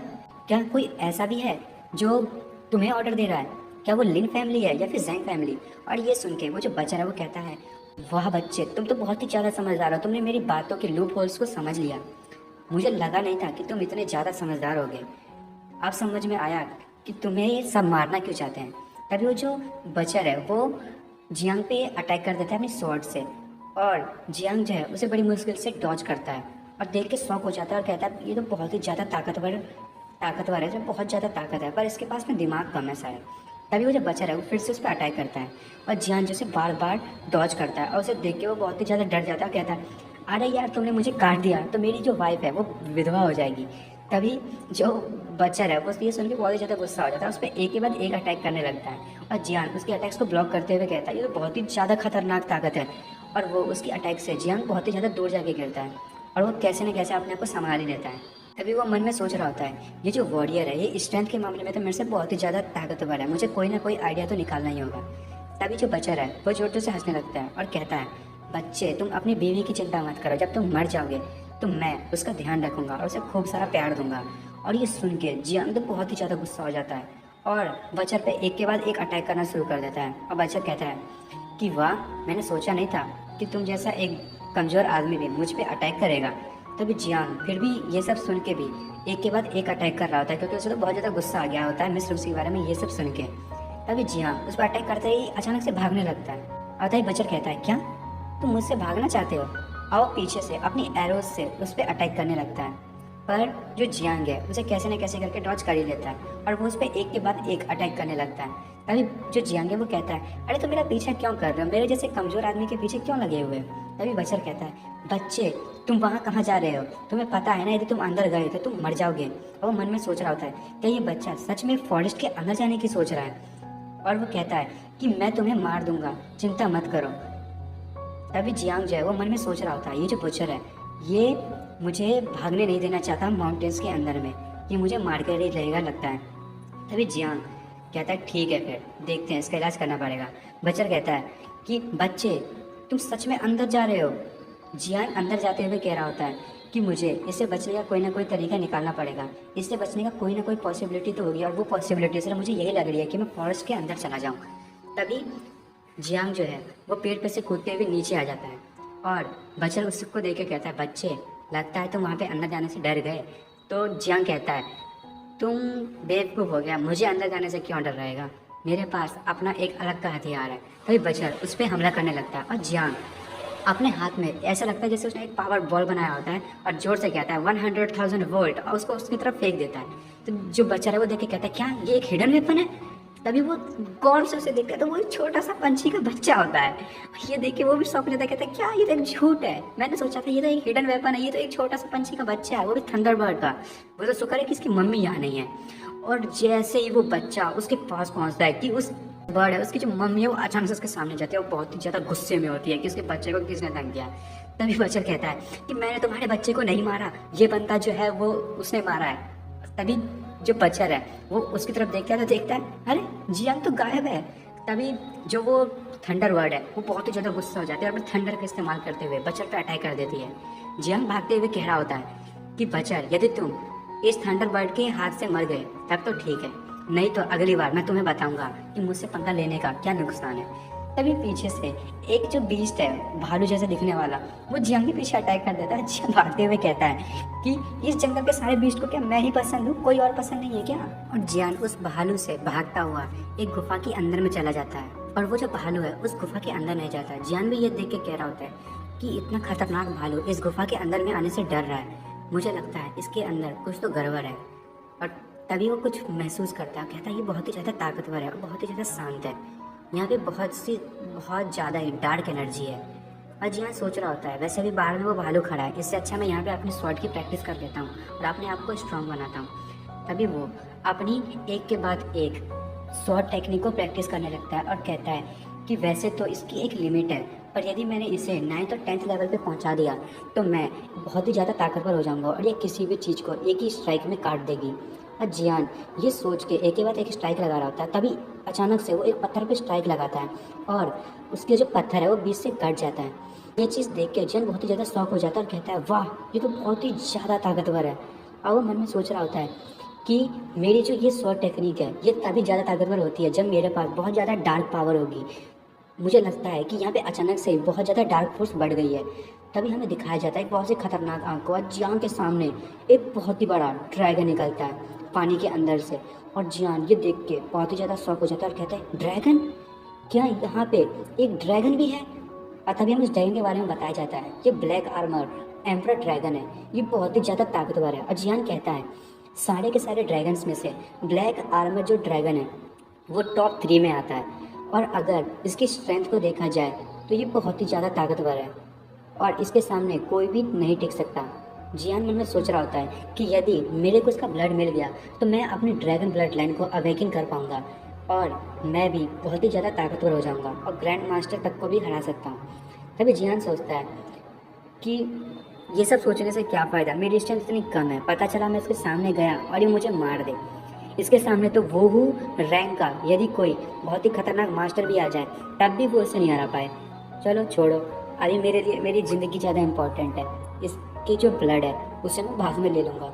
मुझे लगता है कि जो इस गुफा के बाहर में जो भालू था वो चला गया होगा, मैं बाहर ही चला जाता हूँ। तभी वो जो ड्रैगन है वो एक जोर का दहाड़ मारता है और जियान उस तरफ देखते हुए देखता है कि वो क्या है और हमें एक बहुत ही खूबसूरत, ओ भाई साहब, बहुत ही ज़्यादा खूबसूरत लड़की को दिखाया जाता है और ये सच में बहुत ही ज़्यादा खूबसूरत होती है, बिल्कुल मिस रुक्सी की तरह। और जियान सोच रहा होता है कि ऐसा कौन है जो अपने डेथ को सामना करने के लिए इतना उतावला हो रहा है कि अपने ड्रैगन के सामने खड़ा हो गया, ब्लैक आर्मर ड्रैगन। यदि मुझे इसका ब्लड मिल जाए इन दोनों की लड़ाई से तो मुझे लगता है इससे मुझे बेनिफिट होगा। अच्छा है ये दोनों जल्दी से लड़े और मैं विश करता हूँ कि लड़की जीत जाए और ड्रैगन को मार दे ताकि मैं उसका ब्लड ले सकूँ। मैं भगवान से प्रे करता हूँ कि ये लड़की जीते। जियान मन में सोच रहा होता है कि जैसे ही मुझे वो ब्लड मिल जाएगा मैं यहाँ से भाग जाऊँगा। तभी वो जो लड़की है वो ड्रैगन से कहती है ब्लैक आर्मर ड्रैगन, तुमने ट्रीटी को तोड़ा है, तुम ब्लैक रॉक माउंटेन से बाहर आके तुमने ह्यूमंस वॉरियर्स पे अटैक किया। ये ट्रीटी को तोड़ना ड्रैगन्स के लिए भी मना था और तुम ड्रैगन होते हुए भी यदि ऐसा कर रहे हो तो मुझे लगता है कि मुझे तुम्हें रोकना ज़रूरी हो गया है। मैं ब्लड अलायंस से हूँ और मैं तुम्हें यहाँ पर रोकने के लिए आई हूँ। तभी जियान सोचता है ब्लड ट्रीटी, ये कौन सी ट्रीटी थी? क्या ये बीस्ट को रोकने के लिए बनाया गया था? मुझे इसके बारे में कुछ भी आइडिया नहीं है, मुझे पता लगाना पड़ेगा।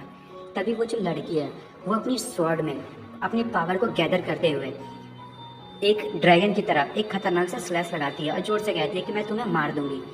और वैसे इसी तरीके से इन लोगों के बीच में लड़ाई स्टार्ट हो जाती है। हमें कहा जाता है कि ड्रैगन बहुत ही स्पीड में उस लड़की पर अटैक कर रहा होता है और लड़की उन अटैक्स को डॉज कर रही होती है और साथ में अटैक भी कर रही होती है। जियान सोच रहा होता है कि ये जो ड्रैगन है वो बहुत ही ज़्यादा ताकतवर है, इसका जो आर्मर है वो बहुत ही मजबूत है, इसलिए इसका डिफेंस सबसे ज़्यादा ताकतवर है। ऊपर से ड्रैगन के जो अटैक्स है वो बहुत ही ज़्यादा स्पीड में है, मैं तो इसे कभी अवॉइड ही नहीं कर पाऊँगा। तभी जो ड्रैगन है वो उस लड़की पे अपने पंजों से अटैक करता है और वो लड़की अपने पाँव के नीचे अचानक से एक लोटस ले आती है और उसके ऊपर से कूदते हुए सीधे ड्रैगन के सर के ऊपर पहुंच जाती है और ड्रैगन के सर में अपने तलवार को जाके मार देती है और उसके बाद वो नीचे गिरने लगती है। ड्रैगन भी बहुत तेज से चिल्लाने लगता है। उसके बाद ड्रैगन उस लड़की को अपनी पूंछ से बहुत ही जोर से मारता है और वो जो लड़की है वो एकदम खतरनाक स्पीड से दूर जाके एक पत्थर से जाके गिरती है, जिससे बहुत ज़्यादा डैमेज होता है और उसके शरीर से खून भी निकल रहा होता है। जियान सोच रहा होता है कि ये ड्रैगन आखिर जागा कैसे, क्या ये 100 सालों से यहाँ पे सो रहा था? तभी ड्रैगन उस लड़की पे फिर से बहुत स्पीड में अटैक करने लगता है और वो लड़की उसको डॉज करने की कोशिश कर रही होती है पर फिर भी उस लड़की को बहुत ज़्यादा डैमेज होता है और वो लड़की एकदम बहुत ज़्यादा डैमेज लेके पानी के अंदर गिर जाती है। और जियान ये देख के बहुत डर जाता है और कहता है अब लगता है मुझे भागना ही पड़ेगा, वो जो लड़की है अब वो पक्का मर जाएगी, ये जो ब्लैक आर्मर ड्रैगन है उसकी पावर बहुत ज़्यादा ताकतवर है, मैं उस लड़के की बिल्कुल मदद नहीं कर सकता। तभी वो जो लड़की है वह अपनी पावर का यूज़ करते हुए पानी को एक भाले टाइप में बनाती है और जो ड्रैगन है उसके सर से आर पार कर देती है।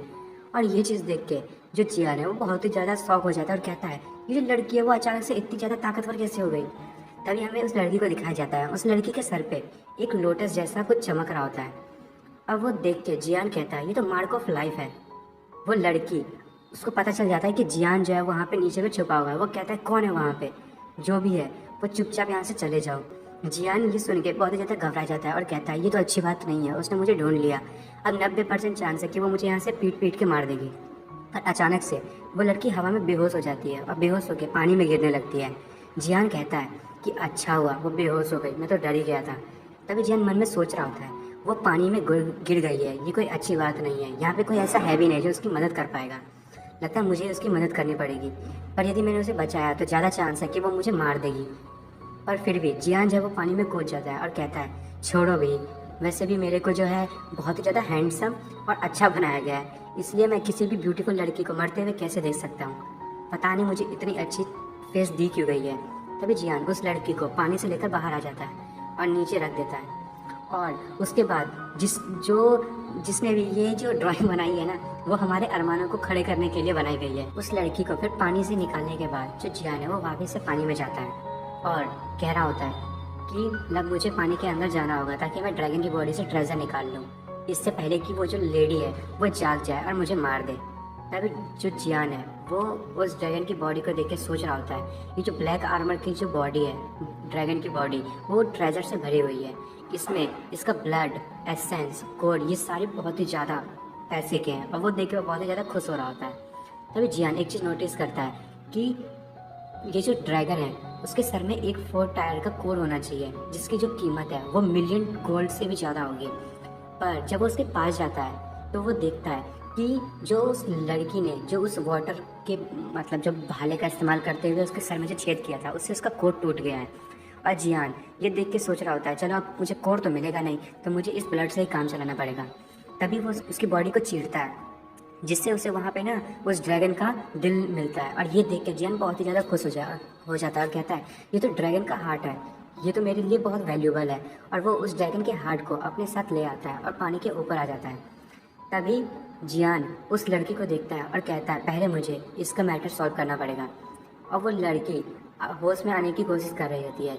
जियान कहता है कि छोड़ो भी, वैसे तो तुमने ड्रैगन को मेरे लिए मार दिया है तो मैं तुम्हें रिवॉर्ड के तौर पर ठीक कर ही दूंगा, नहीं तो वो तो शुक्र है कि तुम मुझे मिल गई, नहीं तो इतनी सुंदर जो तुम्हारी बैग है उसमें बहुत सारे स्कार्स रह गए होते हैं। और जैसे जियान उसके बैग को छूने वाला होता है कि वो लड़की उसकी जो जांग होती है उसमें हाथ डाल देती है। और ये देख के जियान एकदम शर्माने लगता है और कहता है मैं अपने आप को रोकूं कैसे, मैं भी तो एक आदमी ही हूँ।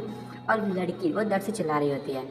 तभी जियान जल्दी से उसकी मेडिसिन लगाने के बाद वो चुपचाप नीचे आके छुप जाता है और कहता है ओह मैं बच गया, लगता है मुझे इससे दूर रहना पड़ेगा क्योंकि मैं अपनी बीवी को ना बिट्रे नहीं करना चाहता, धोखा नहीं देना चाहता। जियान कह रहा है इससे अच्छा है कि मैं कुछ अपने बिजनेस पे ध्यान दे दूँ। और वो उस ड्रैगन के हार्ट में अपनी जो चाकू होती है उसे काट के उसकी एसेंस को अपनी एब्जॉर्ब करने लगता है। पर वो ना कुछ ज़्यादा ही उस एनर्जी को एब्जॉर्ब कर लेता है जिससे कि उसे बहुत ज़्यादा पेन होने लगता है और उसकी आंखें भी लाल हो जाती है। और वो सोच रहा होता है कि मुझे लगता है कि मेरी बॉडी अब फट जाएगी, ये तो बहुत ही ज़्यादा ताकतवर एनर्जी है, उसे बहुत ही ज़्यादा दर्द हो रहा होता है। वो कहता है कि मुझसे नहीं लगता कि मैं इससे अब बच पाऊँगा। पर कैसे ना कैसे जियान जो है वो अपनी बॉडी में उसे एब्जॉर्ब करने की कोशिश कर रहा होता है, प्योरीफाई कर रहा होता है। और ये करते करते जियान की जो बॉडी है वो ड्रैगन में कन्वर्ट होने लगती है, उसकी एक पूँछ निकल आती है और साथ में उसके हाथों में स्केल्स और उसके नाखून भी बड़े होने लगते हैं और उसकी जो विंग्स हैं वो भी बाहर आ जाती हैं। और वो जोर से दर्द के मारे चिल्ला रहा होता है विंग्स से बाहर आने के कारण। पर ये देखने के बाद वो बहुत ही ज़्यादा खुश हो जाता है और कहता है मैंने कभी नहीं सोचा था कि ड्रैगन का जो हार्ट है वो मुझे इतनी ज़्यादा ताकत देगा, मैं तो अब टोंग में ही रियल में पहुंच चुका हूँ और वो भी उसके 6th रैंक पे। तभी वो सोच रहा होता है कि मैंने इस बार बहुत ही ज़्यादा प्रॉफिट कमाया है। और वो अपने पंजों से एक जोरदार स्लैश एक पत्थर पे मारता है और वो पत्थर टूट जाता है। और ये देख के जियान सोच रहा होता है कि ये तो बहुत ही ज़्यादा ताकतवर है, मैं तो अब बहुत ज़्यादा ही ताकतवर हो गया हूँ। अब वो उड़ने लगता है और वो उड़ते हुए कहता है कि मैं अब इतनी ज़्यादा ताकतवर हूँ कि जब तक कोई सेंट रियलम का मुझसे लड़ाई करने ना आ जाए तब तक वो मुझे तो उड़ते हुए पकड़ भी नहीं सकता। तभी जियान सोच रहा होता है कि यदि मैं ऐसे ही अपनी बीवी के पास गया तो वो तो पक्का मुझे देख कर ही डर जाएगी और वो मुझे भगा ही देगी अपने पास से। मैं इतना हैंडसम बंदा हूँ, यदि भी मैं ऐसे ही किसी लड़की के पास गया तो आगे चल के मैं और लड़कियों को अपना कैसे बना पाऊंगा। तभी वो ज़मीन पे उतरता है और अपने वो ट्रांसफॉर्म हुआ है उसे वापस से ह्यूमन में कन्वर्ट करने लगता है। और उसे जैसे ही वो ह्यूमन में बदलने लगता है पर उसे बहुत ज़्यादा पेन होता है और वो कहता है क्या मुझे ऐसे ही बार बार दर्द होगा जब भी मैं इसको पावर को अनलीश करूँगा। तो जियान फिर कहता है कि मैं अब टोंगमे रियल में पहुंच चुका हूँ। ड्रैगन की जो होती है वो 5 फॉर्म्स होती हैं। यदि मैंने 5 स्टेजेस को कंप्लीट कर ली, मैं अभी इसके फर्स्ट स्टेज पे हूँ, जैसे भी 5 स्टेज पे कंप्लीट कर लूँगा तो शायद मैं भी एक पूरा ड्रैगन बन पाऊँगा। उसके बाद वो कहता है कि अब मुझे उस लड़की के पास जाना चाहिए, शायद वो लड़की जाग गई होगी। पर जैसे वो पीछे देखता है वो लड़की उसके पीछे ही खड़ी होती है और वो उसको घूर रही होती है। जियान कहता है तुम कब जाग गई। और दोस्तों आपको मेरी वीडियो पसंद आई हो तो प्लीज़ मेरी वीडियो को लाइक एंड सब्सक्राइब करना ना भूलें।